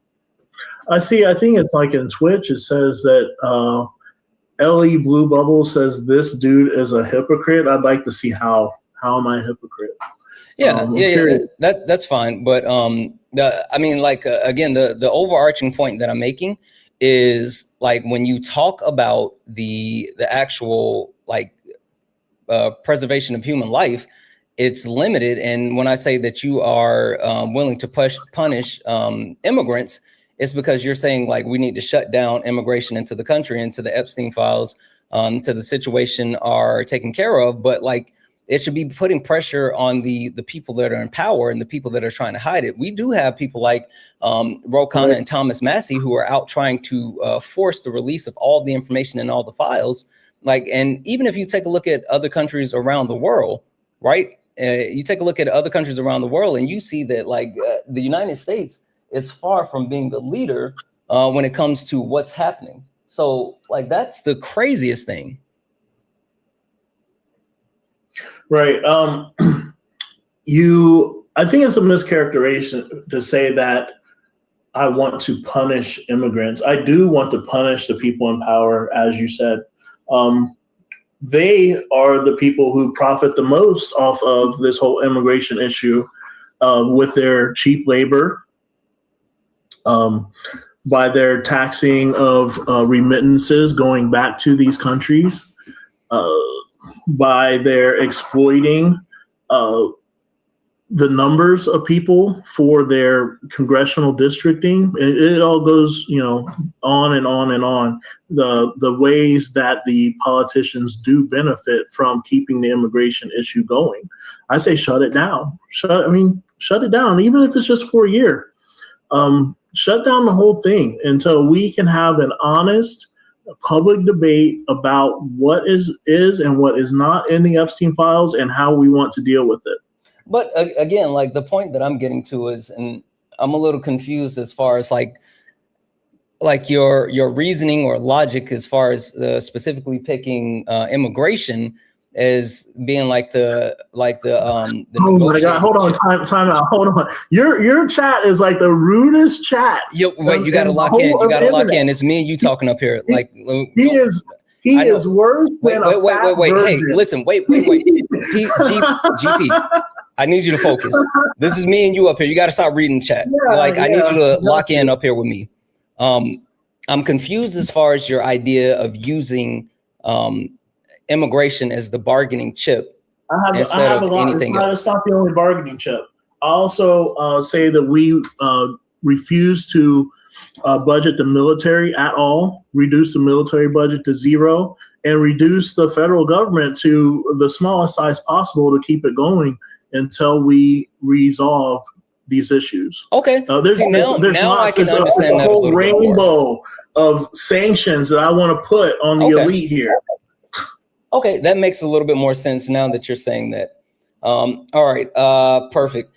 This is what I'm going to do. Give me 2 seconds. I want to thank a couple of people, and then I have Hector over on TikTok, and Hector wanted to speak with you. But stay out of the comments. I'm telling you, it's not. I love it. It's that we're demons. We don't give a F word. Yeah. W's in the chat for Norm for the $5 super chat to say, who was in charge of the FBI on January the 6th? That was Donald Jimothy Trump. W's in the chat for Mike, who sent a $2 super chat. Just sent the love. Thank you, Mike. W's in the chat for Joe, who sent a $4 donation saying, does he understand that this whole immigration thing has nothing to do with undocumented immigrants and completely about making America white again? Big facts. That's not going to stop with Hispanic people. They're coming for you next, like literally. And that's why I keep talking about like the 14th Amendment. W's in chat for the donuts, guys. If anyone else likes to support the live, you can do so. Cash App, PayPal, Venmo. Pay links in the link tree in the bio. Santana speaks for you. If you're over on YouTube, you can send a super chat and I will read that out. Make sure, guys, you are hitting that follow button. Again, we're on our way to 100,000 followers. We're less than 2,000 away. So please hit that follow button.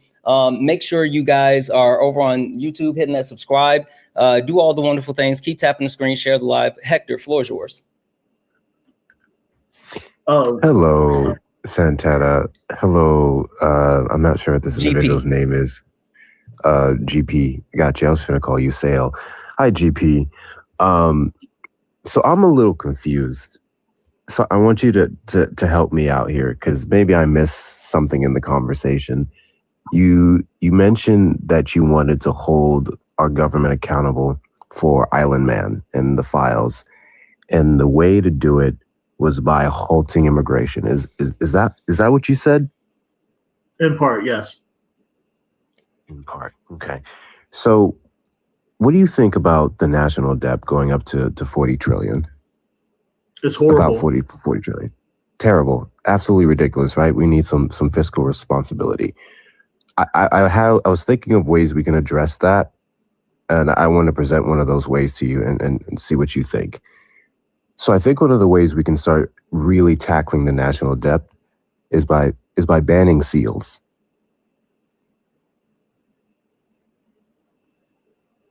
What do you think about that?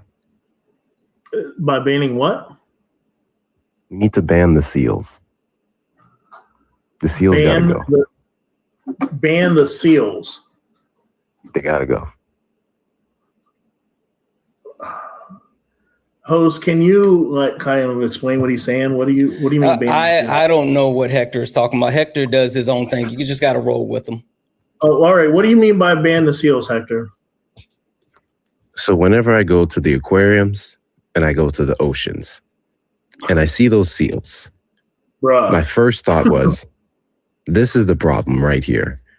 All of these seals being here. You know how much money we're spending on preserving seals? I know they're cute and all, but you have to take a really good look at what that's doing to the budget. So I think we could start banning the seals. We can get some real reform in this country. By ban them, you mean let them go, right? You don't mean like club them. Club them? Are you advocating for animal abuse? That's not what I'm talking about. But let them go. That's what you're saying. Let's let them all go. We got to ban seals from the United States. Like, you can't see a seal in the United States. You can't have no seals in the United States. You got to go to Canada for seals. You got to go somewhere else for the seals. Okay, how would you enforce that? Listen, we're the most powerful countries in the world. There definitely would be a way. So I'm seeing the befuddled look on your face, and I understand why. So I want to bring this back to the fact that this administration that we currently have in all of these seats of power are the ones that would have been protecting individuals in the files, not only on the Republican side, but the Democratic side. This administration can release that. And your response was by banning people from coming to the United States.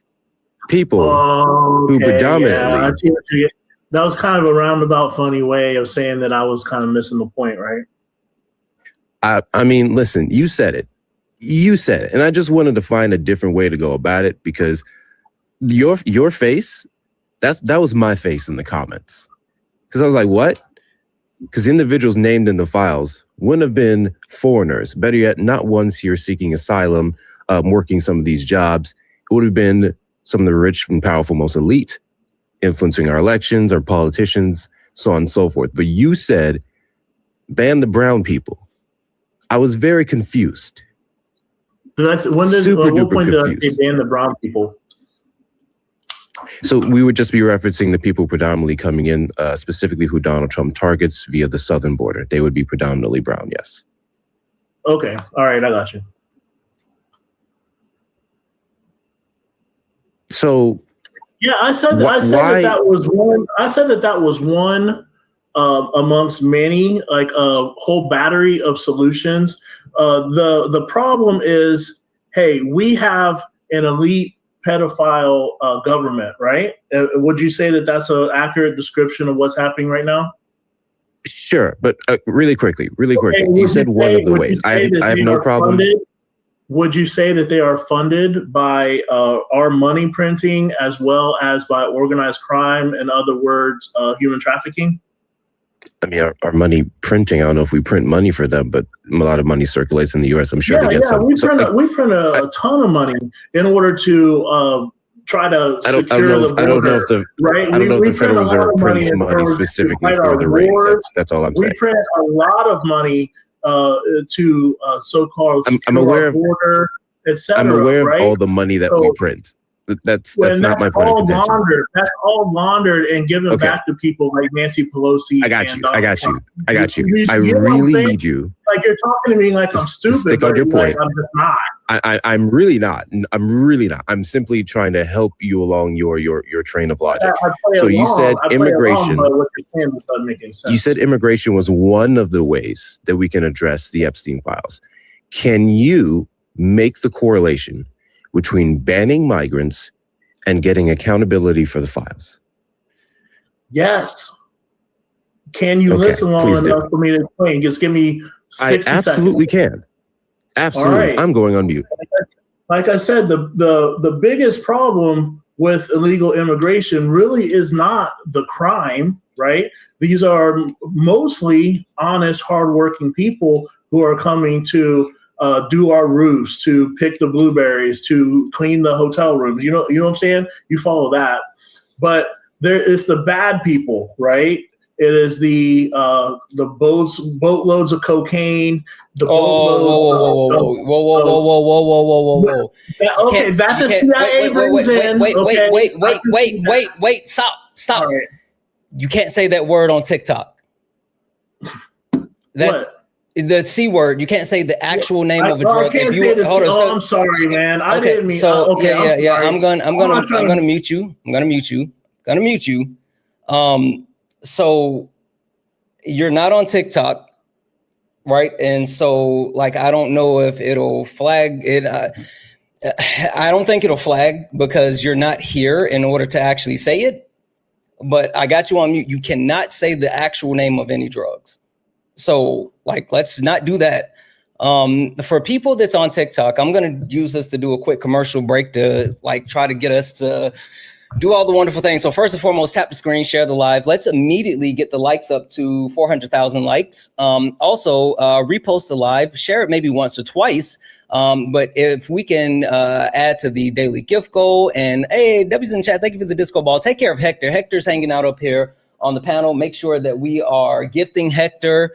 If you can send any type of gift just to ensure that we're protecting the live, please do so. Also, it's Sunday. What are you guys having for Sunday dinner?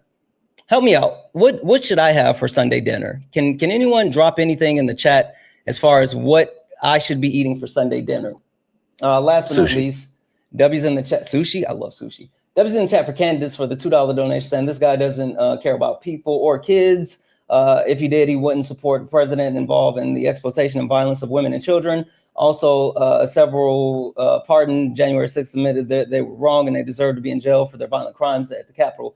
Couldn't agree more. W's in the chat for, I think it's Plansmo, who sent a $5 super chat to say the majority of human trafficking victims have been illegal immigrants. Look it up. This guy has a point. Again, that's not the point that we're trying to make. Again, overall, the impact as far as the overarching negative impact for immigrants as a whole. So not talking about that, but there are additional items. Anyway, if you like to support the live, you can do so. Cash App, PayPal, Venmo, pay links and link tree in the bio. Santana speaks for you. If you're over, holy smokes, look at that. That was dope. They sent the little huggy thing over on YouTube. If you like to support the live, you can do so. Cash App, PayPal, Venmo, pay links and link tree in the bio. Santana speaks for you. If you're over on YouTube, you can send a super chat and I will read that out. All right, GP, I'm gonna unmute you. Like I said, please just be mindful. You can't say the actual name. You can say C drug, you can say M drug, but you can't say any actual names of the drugs. Yes, and CP, I was kind enough to reset your timer to give you another 60 seconds. Man, I'll pass. I'm just kind of burned out on this at this point. Like, we can't even talk like adults. So, I don't. Yeah. What's your name, sir? I'm sorry. What's your name? My name is Hector. I don't know. You asked for at least 60 seconds to articulate your point on how banning immigrants would get accountability for the files. I asked you to elaborate on that, and now you're burnt out. I really am. I waited online like half an hour before I even got a chance to talk. You know what I mean? So yeah, I mean, it's kind of old. And I respect your patience, but I don't know why you would lose all steam when it comes to actually articulating your point. Because that's what I came up here for. I can't even talk like an adult. Like, I can't even say the words that I want to say. It's not about like not letting you do that, man. But hold on, stop for a second, GP. It's not that someone is not letting you speak like an adult. Again, there's a difference between being on YouTube and TikTok. And since we're dual streaming, yes, if we were just on YouTube, you'll be able to speak however you want to speak. But the fact that we're on TikTok as well, and there's terms of services that restrict. That's the thing. You think that because you explain things to exhaustion, like I don't agree with you. I agree with you. You're right, and I respect that. So the reason why you don't want to finish the conversation is because you it is. I think it's a waste of time, man. It's a waste of time. You got people calling in talking about let's ban the SEALs. They're just not serious. Your audience is not serious. I can read the comments. Because he's a dipshit. What else did they say? Because stupid fat ass kids. What did it say? Hold on. I'm muting you. No one can hear you. Now you're just rambling. Like, no one hears anything that you're saying at the moment. Like, you're literally crying because you won't stay out the comments. Like, you're crying because you won't stay out of the comments. Like I've said multiple times, like, stay out of the comments, engage with what's happening up here. And you're making the decision to like not engage. Yes, Hector is another debater that's on the app, and he came up and he was trying to make a correlation. You didn't understand it. Okay, that's fine.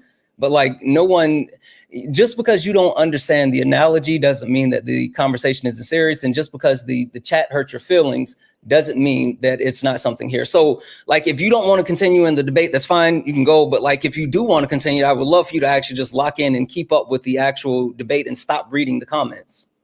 Floor is yours. I asked a serious question. I never got an answer. Also, please stop hurting your own feelings in the comments. Serious question, Hector. Come on, man. Asking you to make the correlation between immigration and the files is not a serious question. That is a dead serious question. You made the point of banning immigrants, and that's going to be one of the ways we get accountability for the files. I asked you to make the correlation. You asked for at least 60 seconds uninterrupted. I said I set a timer. All right. Okay, 60 seconds, real quick. Oh my God.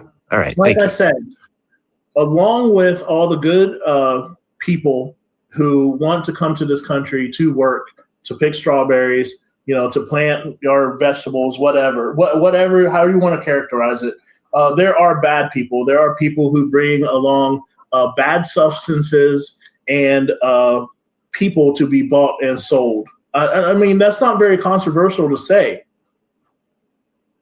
And the people who profit the most of that, off of those things, are the politicians. That's not very controversial to say. And that's all I was saying. There is I don't have to draw a correlation or argue there is a direct correlation between the illegal activities at the border and people. You muted yourself. GP, if you can hear me, you completely muted yourself. Oh, yeah, sorry. I didn't mean my cat did that. Okay. The last thing we heard was you said that you can draw a correlation. There's a direct correlation. I don't need to draw a correlation. There's a direct correlation between all that. So that's all I was saying. I mean, is that sufficient, or should I explain it more? Okay, so let me get this straight. You don't have to draw a correlation to your claim because there's a direct correlation to your claim, because undocumented migrants, when they come over to the United States, are utilized by corporations for unpaid labor or trafficking and other things. But then you would be saying that these P3DOs in the highest positions of power, lobbying our politicians, would be utilizing undocumented migrants, specifically children, unaccompanied minors specifically, for these SMEX crimes. You do understand that. Actually, I don't think I can even put a number on this, but I can absolutely say for certainty that undocumented migrants wouldn't necessarily be the predominant base of children that these individuals trafficked, right? What are you talking Americans and legal citizens, legal immigrants, were kidnapped and utilized for these deeds. So I don't know where you would believe that it would be predominantly immigrants from the border that would be used for this stuff. That's not reflected in the victims that we know of, at least. So that's the issue I have with your correlation. They are so far apart from what you actually want to do versus the people sitting in the government right now who are now 90 days over the law that Donald Trump signed to release the files unredacted, save the names of the victims. You would rather go to the southern border. Like, just say you don't want immigrants here just because you don't want immigrants here. You try to make it an accountability thing with Epstein, doesn't track at all. Okay. There's a lot in what you said. Are you talking about the funding of DHS? Do you want DHS funded? Is that what you're saying? So I understand. What about what I said made you think I was talking about DHS funding? You said that. DHS and funding never came out of my mouth. Okay, then what did you say about the funding? What? Then what did you say about the funding? I didn't say anything about DHS funding. Did you? What? Okay. What did I say? What? Did you hear anything I said? I heard what you said. Okay, you know what? I'm going to go back a little bit. You also mentioned being there on January the 5th, 2021. Is that correct? At the Capitol? I was there the 5th, yeah. Were you there on the 6th? I was there on the 6th also, yeah. How close did you get to the Capitol?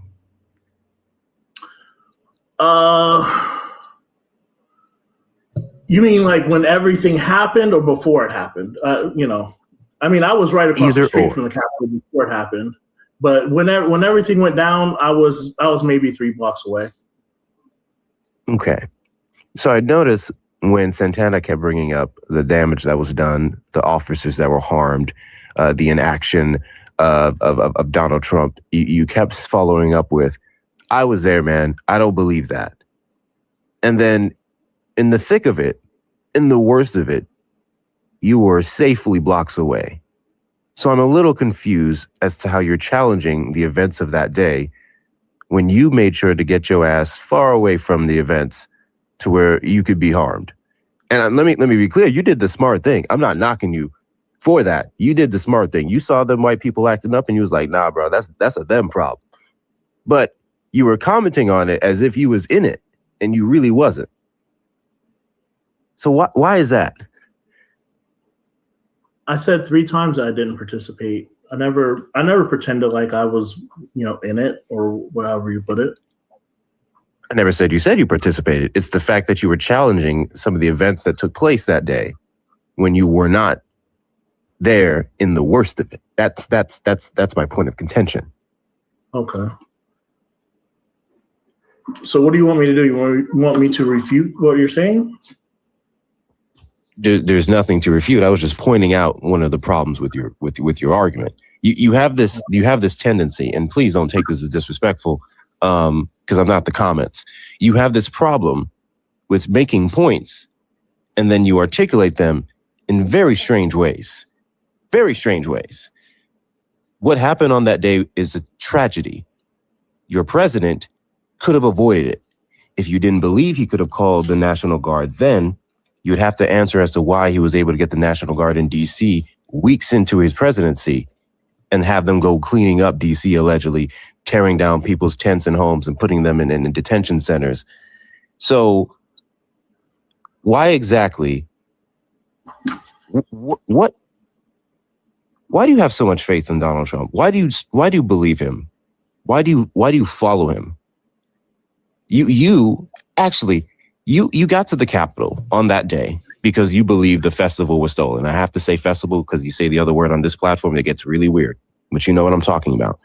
You were there because Donald Trump said that it was stolen from him, and you went there to uphold, I guess, free and fair elections, right? Okay.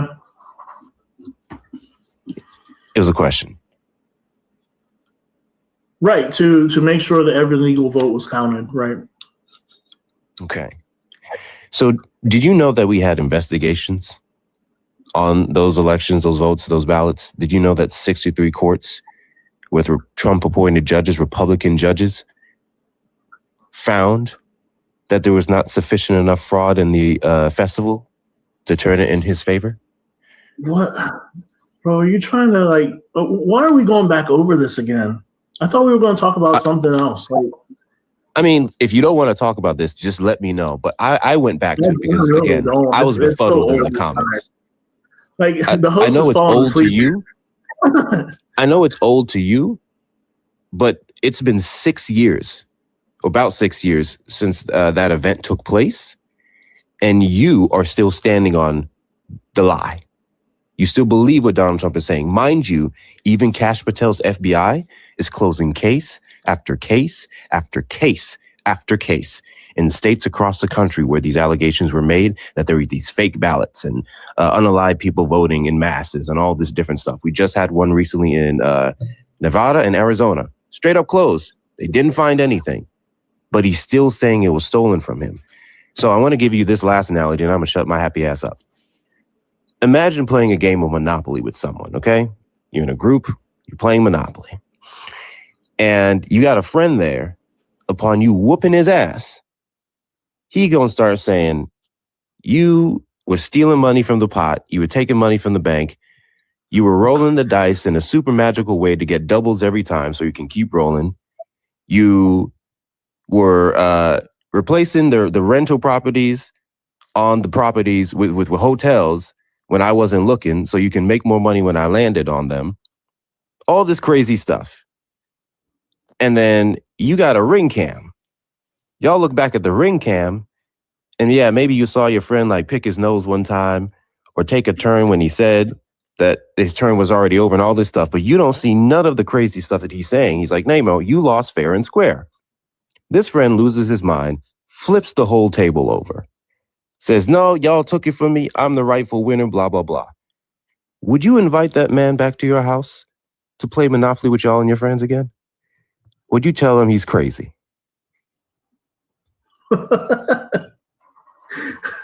What's your point? The point is the question. I need you to answer it. Would you let someone who seems to be a radical sore loser and is making allegations on unfounded claims disturb your game night every single Saturday? Are you talking about Donald Trump? I'm talking about somebody who can't seem to respect the rules of the game. Would you let him continue to ruin your game nights Saturday after Saturday after Saturday after Saturday for 6 more years? Right. The answer to your question is no. And I would say that your analogy really doesn't hold because this isn't a game, right? We're talking about our future. We're talking about the future of the country, right? So that's what makes it worse. Yeah. I gave a game analogy to where at most your peace could be disturbed. Now we have people's lives being impacted by this nut. And I'd find it crazy how the things we wouldn't accept from our mad uncles and friends, we accept from Donald Trump just because he has money and status. That's all. All right. Well, I was challenged to call in. I did so. I think I was pretty respectful. Yeah. Outside of dropping the C word. Yeah. And reading your chat aloud, which you don't like. Well, listen, GP, I think that you at least brought more substance than definitely the prior person, but more substance than other Trump supporters. I mean, you're more than welcome back. Like in a future time where we can talk about like specifically something on the background. But yeah, I mean, you came up. I appreciate you. You stood in the paint. And you're welcome to come back at some point. I did. I withstood a lot of BS. I deserve some credit for that. No matter what the left thinks or what your audience thinks or what your chat thinks or whatever, I don't love them any less. We're all equal in the eyes of God, and I do, and I respect you guys. And I think I've shown that, right? Am I wrong? I think that you've shown niceties. I also think that you've been unwilling overall to completely engage in factual information. But I would love for you to like be able to. Oh, wait, hold on. God isn't real. Ruger 420 says in the chat, God isn't real. All right. So GP, I'm going to just go ahead and drop you down. Appreciate you coming up. That's enough.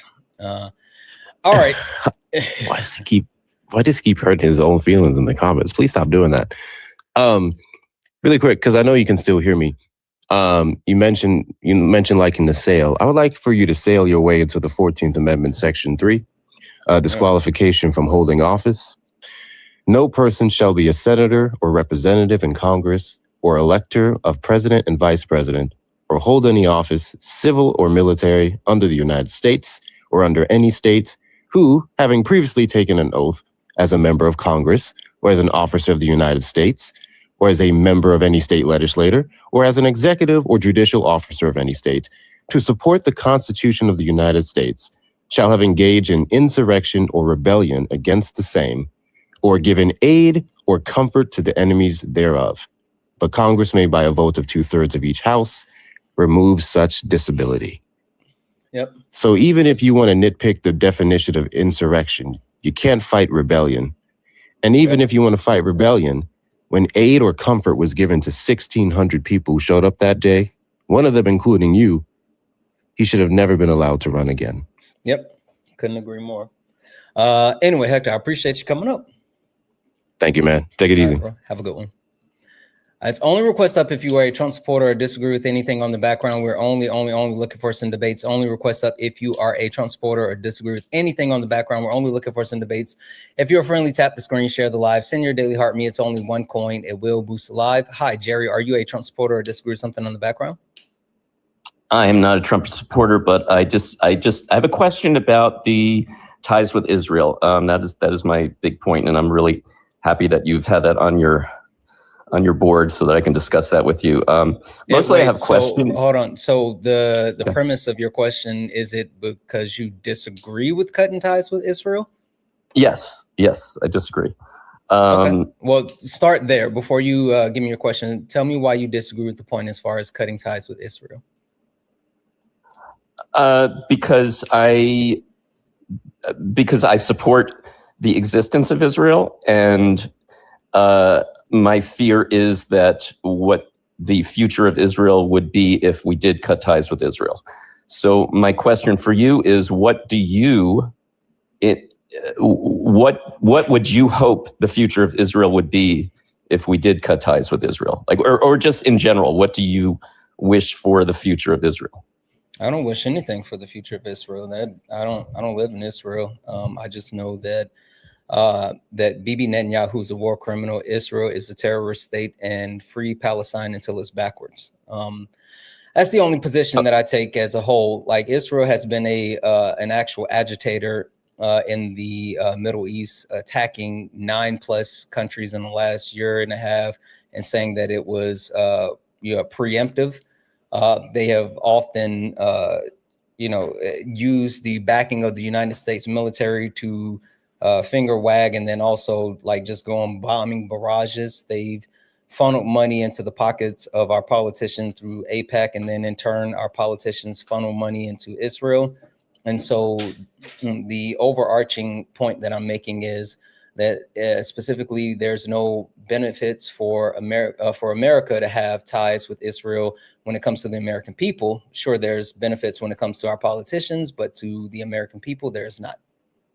Okay, so let me ask you this then. If tomorrow Netanyahu is ousted, the entire government was replaced with a leftist government that was completely supportive of Palestine, they were in favor of a two-state solution for the Middle East, would you then be in support of ties with Israel, or would you still be against ties with Israel?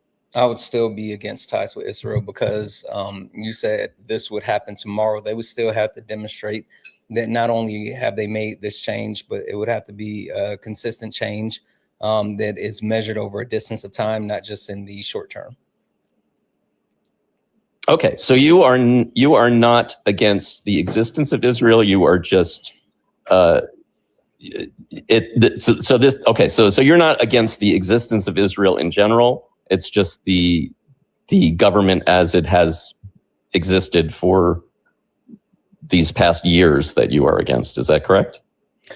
Yeah, I mean, like, I don't necessarily like the idea of Israel because, like, the premise that it's literally fear mongering towards Jewish people here in the U.S. and around the world, basically saying like, oh, we need this safe haven just in case this happens again.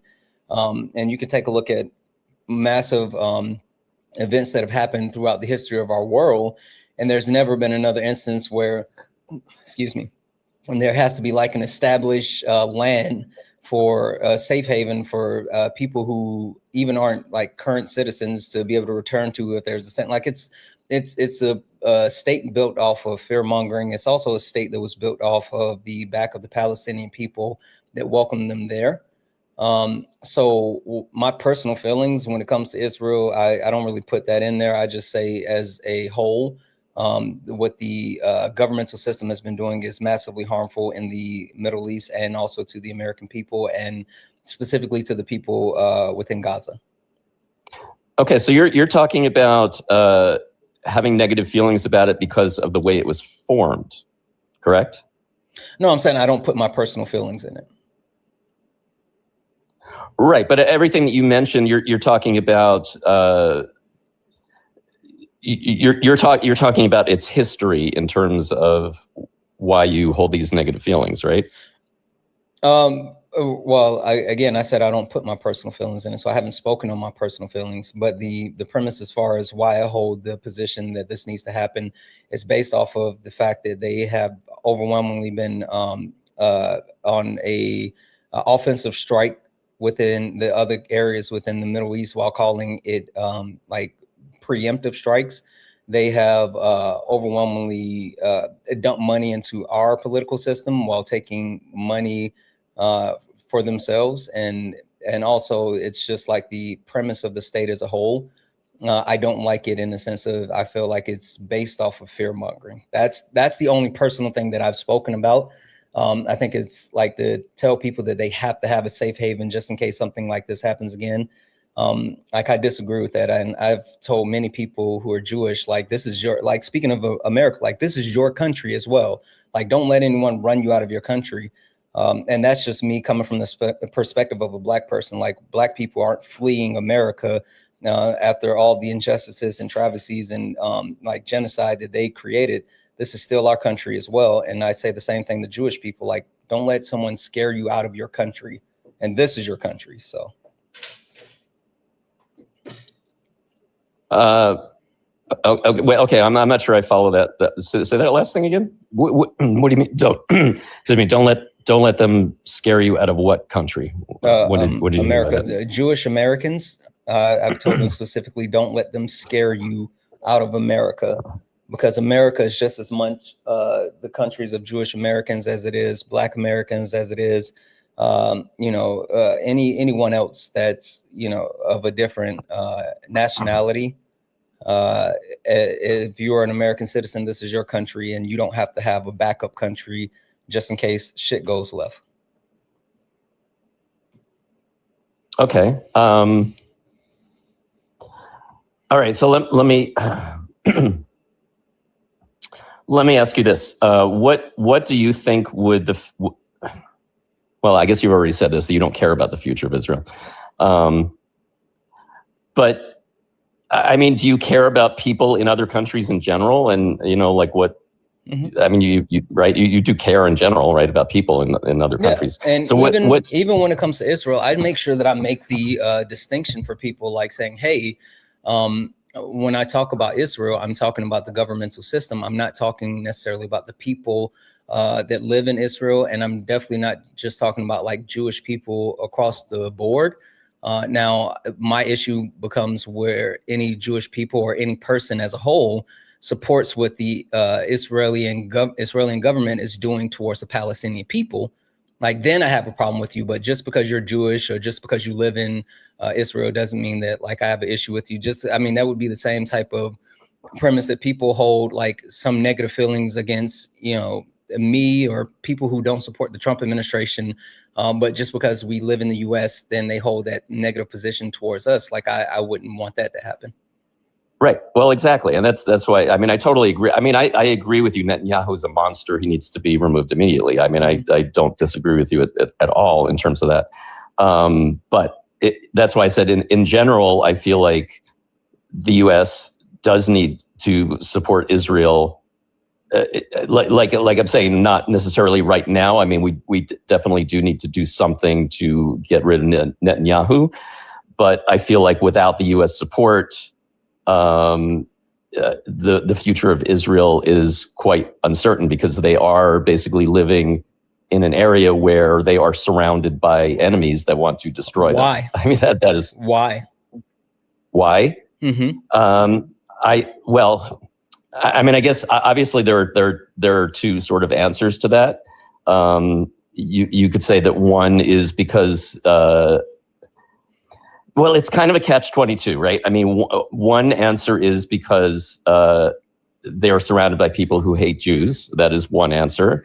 And then because they're surrounded by people who hate Jews, those people who hate Jews have been attacking them. And because they have been attacking them, they have been fighting back. And because they have been fighting back, they have been fighting back in very aggressive ways. And it's just like, it's a constant back and forth. And this has been going on for thousands of years, this aggression between the these groups of people. So that's the bottom line. I mean, this has been an aggression that's been going on for thousands of years. Well, you can talk about the quote unquote aggression that's been going on for thousands of years, but what you can't say is that like Israel has been a part of this quote unquote thousands of years of aggression, right? Because Israel has not been around for thousands of years.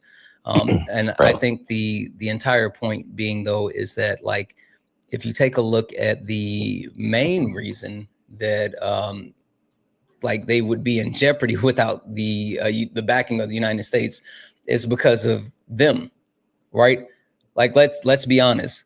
The way that Israel engages with the countries in the Middle East has positioned themselves as the bad guys, and so now, and again, that's why I said like the fact that Israel has the backing of the United States has allowed them to like a finger wag and you know go on the offensive, knowing that like the United States is going to have their back. Specifically, like when we talk about what happened with Iran, right, and the fact that Israel and Iran were going back and forth and bombing each other and all this other stuff, and finally, as Iran was getting through the Iron Dome in Israel and hitting Tel Aviv, that they finally like convinced the U.S. to drop the bunker busters to help like stop what was happening. But that's the entire point. Like the fact that Israel has been the ones that are engaging in this conflict and has antagonized and gone on attack while saying that it's offensive, it's preemptive, is the reason why now they're afraid to be by themselves, because they know that they've made a bed that they don't want to lay in. Yeah, I agree with that. But I mean, Iran was also behind the October 7th attack. So there's that too. Yeah, I mean, you could say that, but like there's just new testimony that came out where it shows that Bibi Netanyahu was indirectly funding Hamas. Like I think this entire thing is like connected and it's a bunch of BS. And you know, for people that like to talk about October the 7th but refuse to talk about October the 5th, like I have a huge issue with that. But the biggest thing that I'm sitting here trying to say is like, while I think we absolutely need to immediately cut ties with Israel, I'm not saying that there could never be a situation where they could be our allies again in the future, right? Because I like on the background, it has removed all U.S. presence, and that speaks to the military presence. And my entire premise with that is that we need to be taking a defensive posture, right, and a support role. And so if Israel can, you know, establish themselves as, you know, a better bastion within the Middle East and stop attacking people and work through some of the conflicts that they have, then in the future, maybe we can reestablish allyship, and then we could support them like any of our other allies. But the amount of power, position, and standing that Israel has is just overwhelmingly harmful, not only to the American citizens, but to the world in general. This is what I was looking for. Dang it, I have been looking for this the whole time. I wanted to throw this up on the screen. I'm sorry. I was looking for something the entire time, and of course I would find it right at the end of my point, but I'm going to put it up anyway because I looked for this way too long for me not to put it on the screen. I just wanted to like call out this point because I think this is super important. And it speaks to the issue and the reason why Israel doesn't want or would be worried about like being alone. And that's this. Hold on.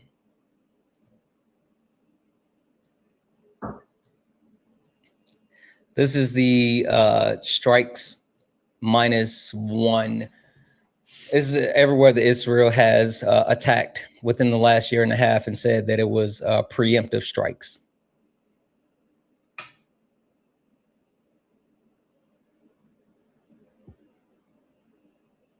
Gotcha. So I have one other question for you. And I don't know if you've spoken to Dean and Parker about this particular issue.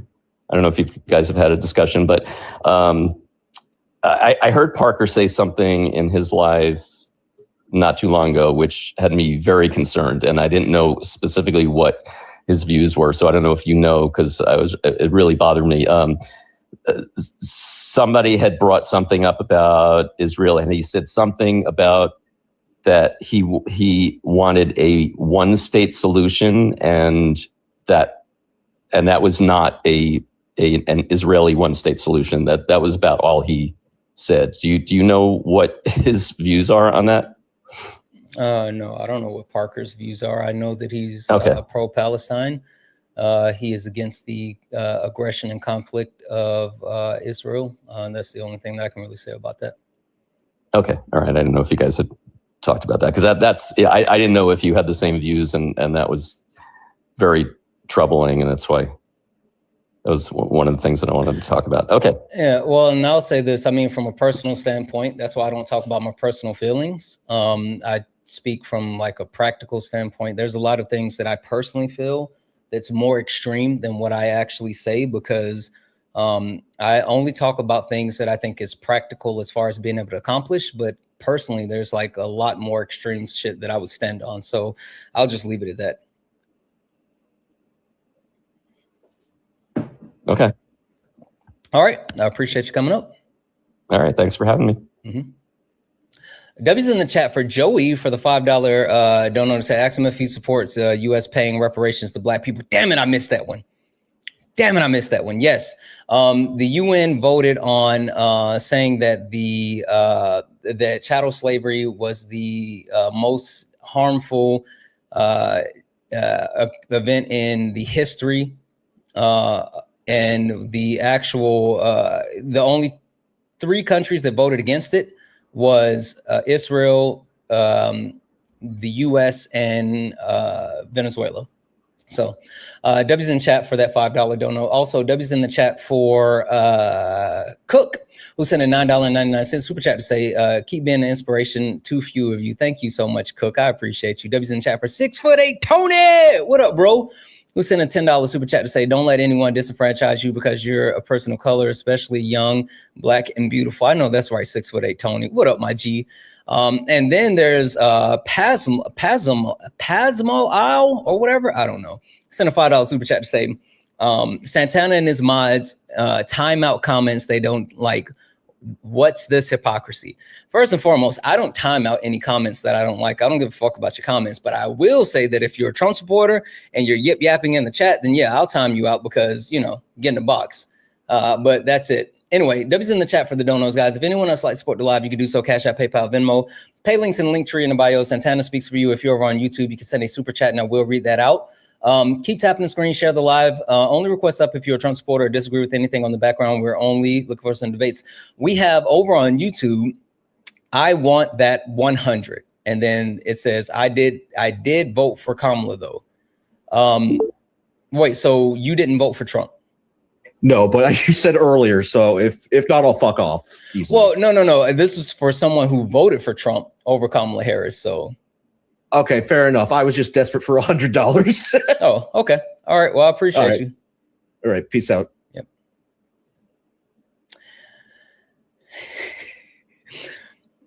Only request up if you are a Trump supporter or disagree with anything on the background. We're only looking for some debates. There was someone else over on YouTube and they jumped off, so I don't know what happened there. Only request up if you are a Trump supporter or disagree with anything on the background. We're only looking for some debates. If you're friendly, tap the screen, share the live. I don't know if this person's going to load.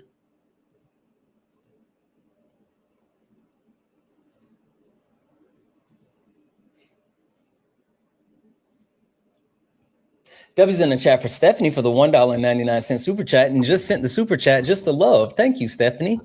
Hi, Vicky. Are you a Trump supporter or disagree with anything on the background? That was an accidental. Okay, no worries. I'll drop you down. Thank you. That's only request up if you are a Trump supporter or disagree with anything on the background. We're only looking for some debates. Only request up if you're a Trump supporter or disagree. I love you, Santana. You're my king, Santana. I love you. Please don't do that. It was Argentina. I'm sorry. You're right. It was Argentina. I said Venezuela. You guys are right. I apologize about that. It was Argentina, not Venezuela. Thank you for keeping me accountable. W's in the chat. Guys, only request up if you are a Trump supporter or disagree with anything on the background. We're only looking for some debates. Hi, are you a Trump supporter or disagree with something on the background? Not a Trump supporter. Would consider myself a Democrat largely or a leftist largely, but I do disagree with the remove U.S. global presence and the remove white men from power, and I would like to elaborate on those points in a peaceful, level-headed debate. Okay. Well, I would rather talk about the white men in power. I mean, I can tell you, I feel like once I tell you more about the remove U.S. global presence, then, well, actually, let me tell you about that one, and then let's see if I get your buy-in, because a lot of time people think that it means something, and then once I actually explain it, they're like, oh, I actually do agree with that, because it's a little bit, you know, a little bit baity. And so you tell me where you want to go.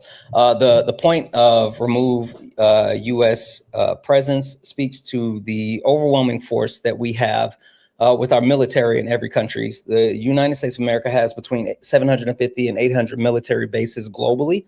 And my premise is that we don't need to be the strongest force in every single country. I believe that we need to continue to support our allies. I'm good with making sure that we have the ability to be, responsive if there is any type of issue globally. And I think that depending on the areas and the allies, we can have a different level of support where needed.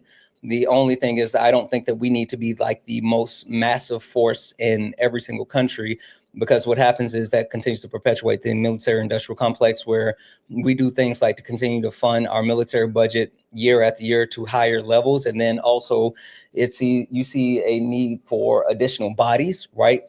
Including what you're seeing currently with the Trump administration and the legislation that was just passed that auto enrolls people who are 18 to 25 into selective services. You see them extending for another year the return window for people that were discharged due to not taking the COVID vaccine. And then you see them also increasing the actual level for enlistment, the maximum age for enlistment from 34 to 42. Now, it dictates more bodies in which that comes to our children, and not, the children of the ultra wealthy. So all of those things is the reason why I say we need to reduce the amount of United States military presence across the globe. I see why you said what you said about it being a little bit baity. I do agree that we need to keep a strong military. We need to support our allies. We need to have those rapid response forces around the globe. I agree with you 100% on those points. I do agree that we need to cut the military budget a bit, but I don't think we need to necessarily reduce our presence, if that makes any sense. Yeah, I believe we need to engage more in soft power, right? I think that like the actual reduction of U.S. aid absolutely hurt us, in which like that's another way that we can increase like our presence without it being an overwhelming military force. I just think as a whole, our posturing should never be one of attack. It should be defensive while working on like allyships and ensuring like the safety of the American people. Yeah, I largely agree with that point, actually. I think that slashing our military budget a little bit, a small portion, and investing that into energy research would be a much more beneficial use of military budget. And if that's what you mean by soft power, like assisting the world in what we're doing and then protecting our assets in how we're assisting the world, if that's what you agree with in terms of global presence, then we are aligned on that. Yeah, I mean, I think we're up for a negotiation as far as where we actually where we place that soft power. But yeah, I believe more so in soft power than waving the stick at people. But okay, tell me why you disagree with removing white men from power. Okay, so I want to start by stating I don't want to remove every white man from power. There are a select few that I would like to see removed, but there are, for lack of a better term, sympathetic white men that should remain in power. People that have the status and the clout already, that have been sympathetic or even empathetic in some cases to the causes of other peoples, people of color, other nations, etc., that I believe should stay in power. I don't think it could be a white man's game politics. And if that's where you're coming from with that, then I agree largely. But if you are saying that we need to remove all white men and have just a multiracial minus white political party or political gamut for lack of a better term. I disagree with that. Yeah, I think we need to remove all white men from power, every single one of them. Okay. Can you elaborate on that point a little bit, or do you want me to elaborate on mine first? I mean, either or. You tell me. Let's have you elaborate on yours, and then I'll rebut. Okay. So the reason why I'm saying that is looking at the 250-year history of America, 90% of all power has been held by white men specifically. You take a look at the House, the Senate, and the presidency, 90% of that over 250 years has been comprised of white men. And while white men have passed legislation that has at time benefited anyone that is not a white man, they've overwhelmingly passed legislation that has been hurtful and harmful to all marginalized groups.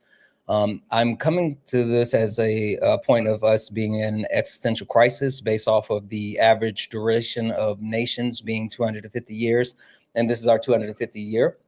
And you combine that with the fact that the United States of America is currently on track doing the exact same thing as the last 5 global superpowers, the superpowers that had the centralized currency of the world as their currency, which the United States currently has. We're doing the exact same things that they did to cause a collapse in their nation. So when I talk about the actual war currently that's occurring, the war was actually something that was started by a Jewish white man. It was carried out as far as the strikes by an orange white man, and now our military is engaging in conflict headed by a drunk white man. And so while I think this would actually benefit the short term with ending the war, I think it would benefit the country as a whole to remove white men from power temporarily and allow other marginalized groups to attain power. I'm not advocating for any other group specifically. I'm just saying any group except white men. Well, I would disagree with that on the first point, that it should be the content of character and not the color of skin that we're making our judgments by, right? Which is a little bit ironic coming from me because I'm a white guy. But if we take aside... Race isn't color your skin, though. Just call that out. No, I know. We've had this conversation before. Race was a constructed concept in the 1400s to establish slavery. We've actually debated before on your channel. Okay. And it was, again, a very respectful debate, very entertaining debate. That said, I don't think it should be just because they're white that they're ousted. I think it should be based on their... Well, it's not based off of on them being white. It's based off of them being white men, because white women can stay. Interesting. Okay. Mm-hmm. That's why it says white men. Okay. No. I gather that now. So if we're talking specifically about white men, mm-hmm. Is it because white men are predominantly more aggressive and less empathetic, less sympathetic historically? No, it's because of what I just said. No, it's because over 250-year history of our country, 90% of power has been coalesced by white men. House, Senate, presidency, white men. And they have passed legislation that at times may help someone that's not a white man, but overwhelmingly they pass legislation that is disenfranchised and harm anyone that is not a white man. So specifically, it's white men. Okay. So why not apply a different lens to it? Instead of removing every last white man from power, why don't we apply equity here? Why don't we establish that, a multiracial or multinational rather panel of civilian operators or ethics committee rather, not operators, a multinational panel or multi-ethnic panel, whichever term you prefer, of civilian oversight ethics committee with members of every potential facet of the community that they need to represent. Because largely, yes, white men have held power for over 250 years in this country and have done some awful things with it. I won't disagree with that. But I will also state that a large majority of the workforce and a large majority of the middle class, especially blue-collar jobs, are white men. They still need to be represented in government. They don't necessarily need to hold all the power. I don't agree that they need to They hold can all have the power. representation. I'm not taking away their ability to vote. I'm just saying they can't hold power. Also, the reason why you wouldn't do that is because it doesn't address the primary issue that I'm referring to, which is the existential crisis that our country is currently facing. Like our country literally is at the brink of collapse by every economic measure, but then also through a historical lens, our country is at the brink of collapse, and it's going to take something dramatic to actually shift that change. I do think equity in the future would be beneficial, but equity wouldn't be enough to actually veer us away from the cliff that we're getting ready to fall off. You sound far away now. I switched hands on my phone. Sorry. So your stance is that we need to basically overcorrect and establish. I say overcorrect because in terms of flight, that's what it would be, right? You're banking the stick as hard as you can the opposite direction in an attempt to recover the situation and prevent a total collapse. And so that's your position. Is that correct? Sort of. I mean, I wouldn't call it an overcorrection because I think an overcorrection would be one of the other premises. Like I've at one point said that we need to remove all men from power. Like I think that's an overcorrection, which I do support as well. But even in the same sense, if I was saying like remove all white people from power, then that would be an overcorrection as well. So I do think that it is a veering us away from the cliff without being a massive over correction. And also, like, I'm not advocating to not allow white men to be able to vote, right? I mean, they can still vote as far as the available representation. They just can't hold power. So, like, I think there's other things that would go into the classification as overcorrection. I think this is just pertinent. Okay. So the optics of that, though, can we agree that the optics of that would be a lack of representation in positions of power? A lot of people would cry out that particular argument. I'm not saying that I am necessarily, but for example, Fox News, which we know likes to be sensationalist, right, would arguably say that exact thing. No representation for white men in office. I could read the headline right now. Is this unprecedented?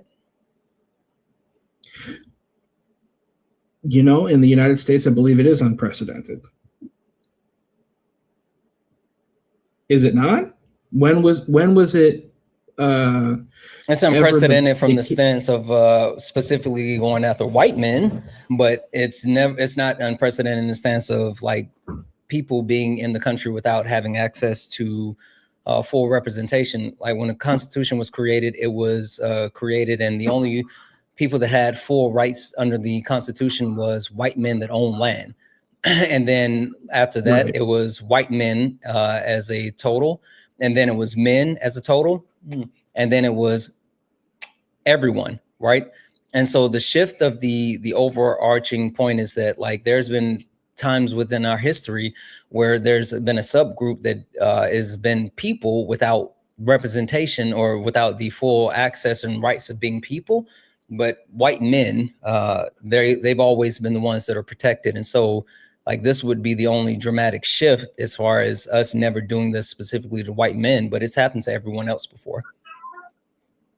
Okay, so it's a semantic argument to say that it's unprecedented at that point, but it is technically unprecedented because it would be the first time that white men were quote unquote not represented by positions of power. Now, again, I'm saying that's what the news would say. That's not what I'm saying. You're saying that representatives would still be elected by officials in local and fair elections, free and fair elections. You're saying that the Senate would still be elected by the states and that the Electoral College would still elect the executive branch member. Okay. So in that regard, how do we ensure, other than an outright ban of white men specifically, how do we ensure that we don't have puppeteers in office? What's the method of control to make sure that we don't have white men pulling the strings in a shadow government situation? I haven't thought about that. Transparency. I do agree with an outright ban, right? I mean, like when you talk about being able to hold office, get them all out of here. Now, I do understand that there are people who don't necessarily hold power within Congress that actually influence Congress and, you know, state level, local politics, all this other stuff. And so I think to get to the heart of that is to get to the heart of corruption. No, I think that's a bigger lift than it is getting white men out of places of power, is like getting corruption out of politics. So I don't think I can answer that one. No, that's a fair point. It's a big ask saying get rid of corruption in politics altogether, because I don't think it'll ever happen, right? Because power corrupts. I mean, like there's a couple of things that we can do as far as like overturning Citizen United, banning like dark money from politics, shortening like the amount of time people are allowed to run for office. Like it's a lot of things, but like that indirect influence, that's something that it's kind of hard to nail down. So largely, I think what I would like to see in your specific example, because your specific example does make more sense now that we've spoken about it and established a little bit more clarity to it, it does make more sense. And I think I'm starting to come around on it. But I would like to see the ability to remove military influence in government. I would like to see the ability to remove special interest groups such as pharmaceutical corporations, defense contractors, things like that, from positions of power in general. I truthfully would like to see that now, but I would also, if it took the removal of white men to see that happen, do it. And I think I think it will be more likely with that, because that's a shakeup to our current system. And so I think that in as far as removing the current people that have that power, then it's more likely to have different people with different ideologies that would be willing to achieve those things. But as we stand today, it's an uphill battle with, you know, even today, 78% of all of Congress, again, House, Senate, and presidency is made up of men. And I don't have the actual demographic of like white men, but still would just say men. So we'd have to have some type of real shakeup in order to be able to achieve some of the things that we're looking to achieve. So the final question I have, and this will be my final question, I promise, and then I'll let somebody else come up and join up and debate. How do we safeguard for the future? How do we make this happen? What do we need to do as people to see if this works ahead of time? And is there a way to see to it that it continues to work after the correction? Yeah, I mean, I think the only way that we can safeguard it and ensure that it works is by making sure that this is swift and distinctive, or swift and decisive. I think that this has to be something that is unilaterally supported, right, across the board. And we also have to have support from white men, right? Like the only way that it'll overwhelmingly be successful is if white men are leading the charge on this as well. And we have to take away the monopoly on violence that they have, because if they can actually continue to weaponize violence, then that's going to make things harder. So we got to be able to stop them from being able to weaponize violence. So, not a question, just an elaboration. You're saying, if I'm understanding this correctly, you're saying that we need white men to essentially accept that extinction of the nation known as the United States as we currently know it is a foregone conclusion should we continue to allow white men to be in power. And therefore, what we need to do is have white men march essentially on their own removal from power. Yeah. I think I may have lied earlier. I think I may have one more question for you. Yeah, I'm saying that white men have to do it, because that's the point where it either like change or die.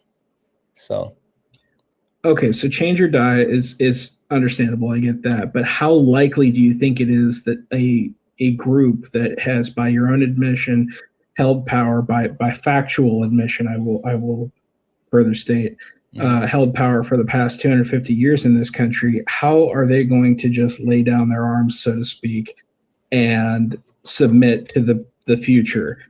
Change and die isn't going to affect everyone, because I can guarantee you there's at least 3 people in Congress and the White House right now that just want to see the country burn for their own profit. Mm-hmm. I don't think that anyone is willingly going to give up power. I do think that there are a couple of people that would be willing to lead the charge, to have the foresight and the understanding as far as the existential crisis that we're facing.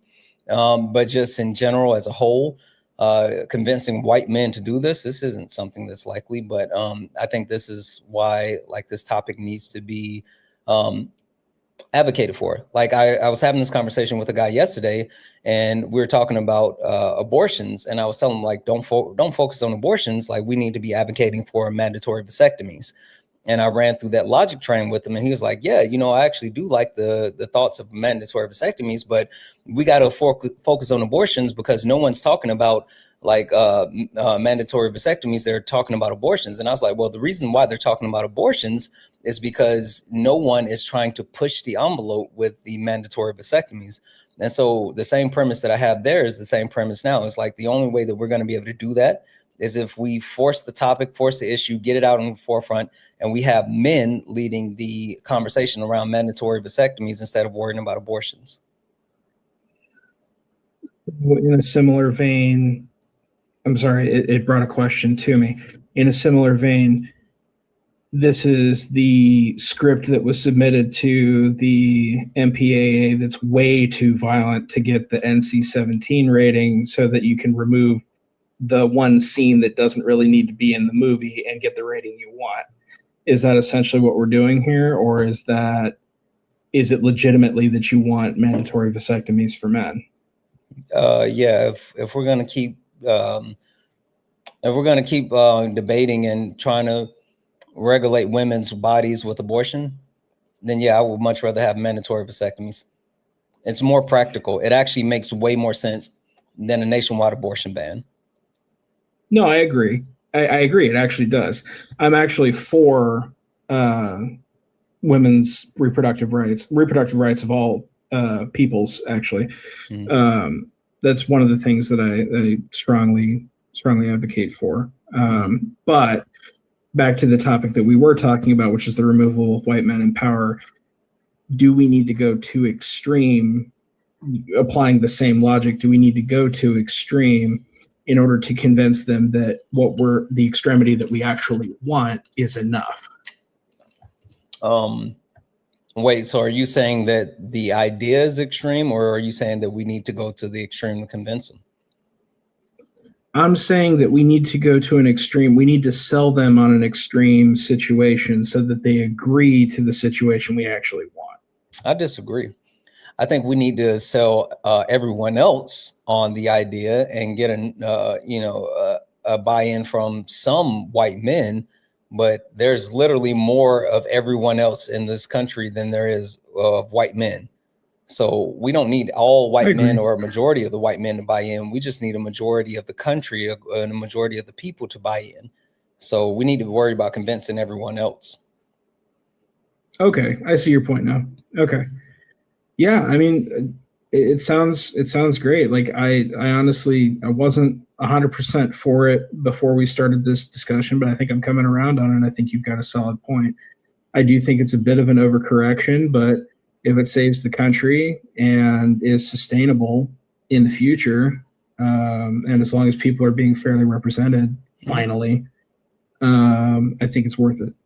And the end point that I'm going to as well is like you brought up equity. I think equity is still a thing. It's still viable, but I just don't think that that's the point today.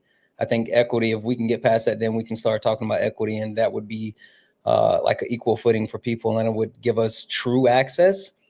So like, yeah, I think there's so many building blocks that we can go off of once we get there. Well, thank you very much for having me come up and for having this debate with me. I do believe that I've come around on the concept of removing specifically white men from positions of power. Okay. All right. Well, I appreciate you coming up. Yep. Thank you. All right. Have a good one. You too. I think that was a good one. What do you think, chat? I think that was a good one. W's in the chat for, I think is El Clea for the $10 Canadian super chat to say, I admire your calm and your ability to explain complex subjects with such intellect or intelligence. Keep up the amazing work from a friendly neighbor from Quebec. W's in chat for you. W's in chat for Activista. What up, Activista? For the $5 super chat to say, white men in power, white men were put in power and failed to perform. The BOD will now fire them. Lack of performance equals ousting.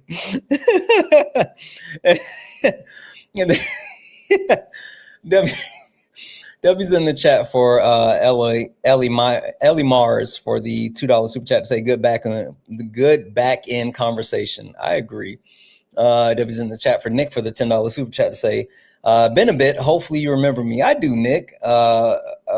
But I wanted to drop some love. Keep dog walking these MAGAs and being you. Thank you so much, Nick. I appreciate the shit out of you. W's in chat for Amy for the $15 donation on Santana. What would you say to banning all men, not just white men? My concern would be we still end up with mostly men. Amy, like I've advocated for that as well. I agree. Like if you've never heard my argument on banning all men from power, it's under the guise of like 32 years. And when you say, well, why 32 years? I say like 4 presidencies, administration, all this other stuff. And you give them 8 years each and blah, blah, blah, blah. But yeah, no, I'm with it. And I've said that even understanding that it would disenfranchise myself as a man. And with that as well, I'm taking away the men's right to vote. Like, I mean, it's not just getting them out of the paint for 32 years. They can't even vote. So I'm with it. Debbie's in chat for Brittany for the $5 dono. And as a Black woman, I've been primarily represented by straight white men my entire life, and none of these white males voters thought about it twice. White men need to take several seats. I agree. They get in their fifis with that one for sure.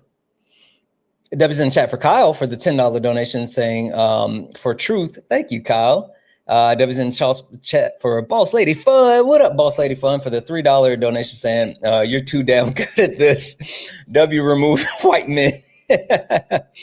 Oh shit. W's in the chat for all the donos, guys. I appreciate the hell out of you. W's in the chat for you. Guys, I think I'm gonna call it here, right? It's been 3 hours and we have late nights this evening. And so I think we're gonna call it for now, but we'll be back this evening at 10 p.m. Eastern, 7 p.m. Pacific. Late Nights with Santana. This week on Late Nights, we're going to be talking about the misinformation and disinformation when it comes to online, right? We're going to be talking about how people have a lack of ability to fact check, research, how they go down rabbit holes. We're going to talk about Facebook, Reddit. We're going to talk about all the shit that make people believe like stuff that's not true, and then how they are like allergic to information. Like it is a whole thing.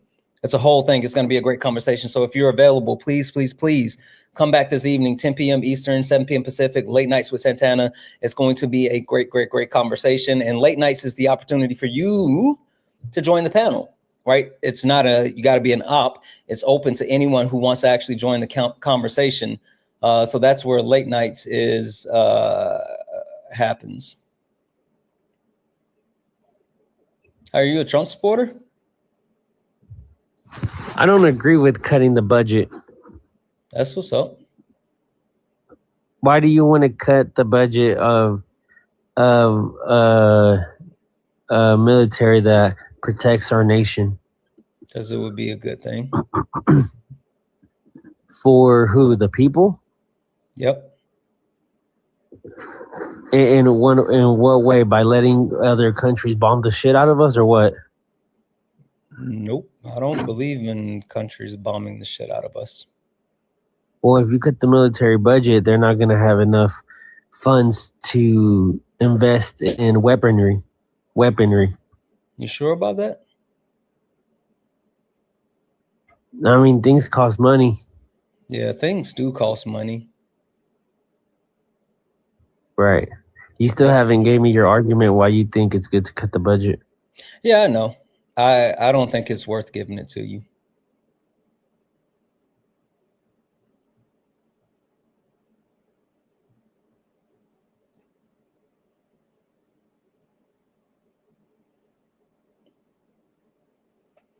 Sounds good. I mean, if y'all want to throw some gifts, I'm here. You sure about that? As I was saying, late nights will be back this evening at 10 p.m. Eastern, 7 p.m. Pacific, and this is the opportunity for any and everyone to join that conversation. So if you are interested in joining the conversation, make sure you're back here this evening.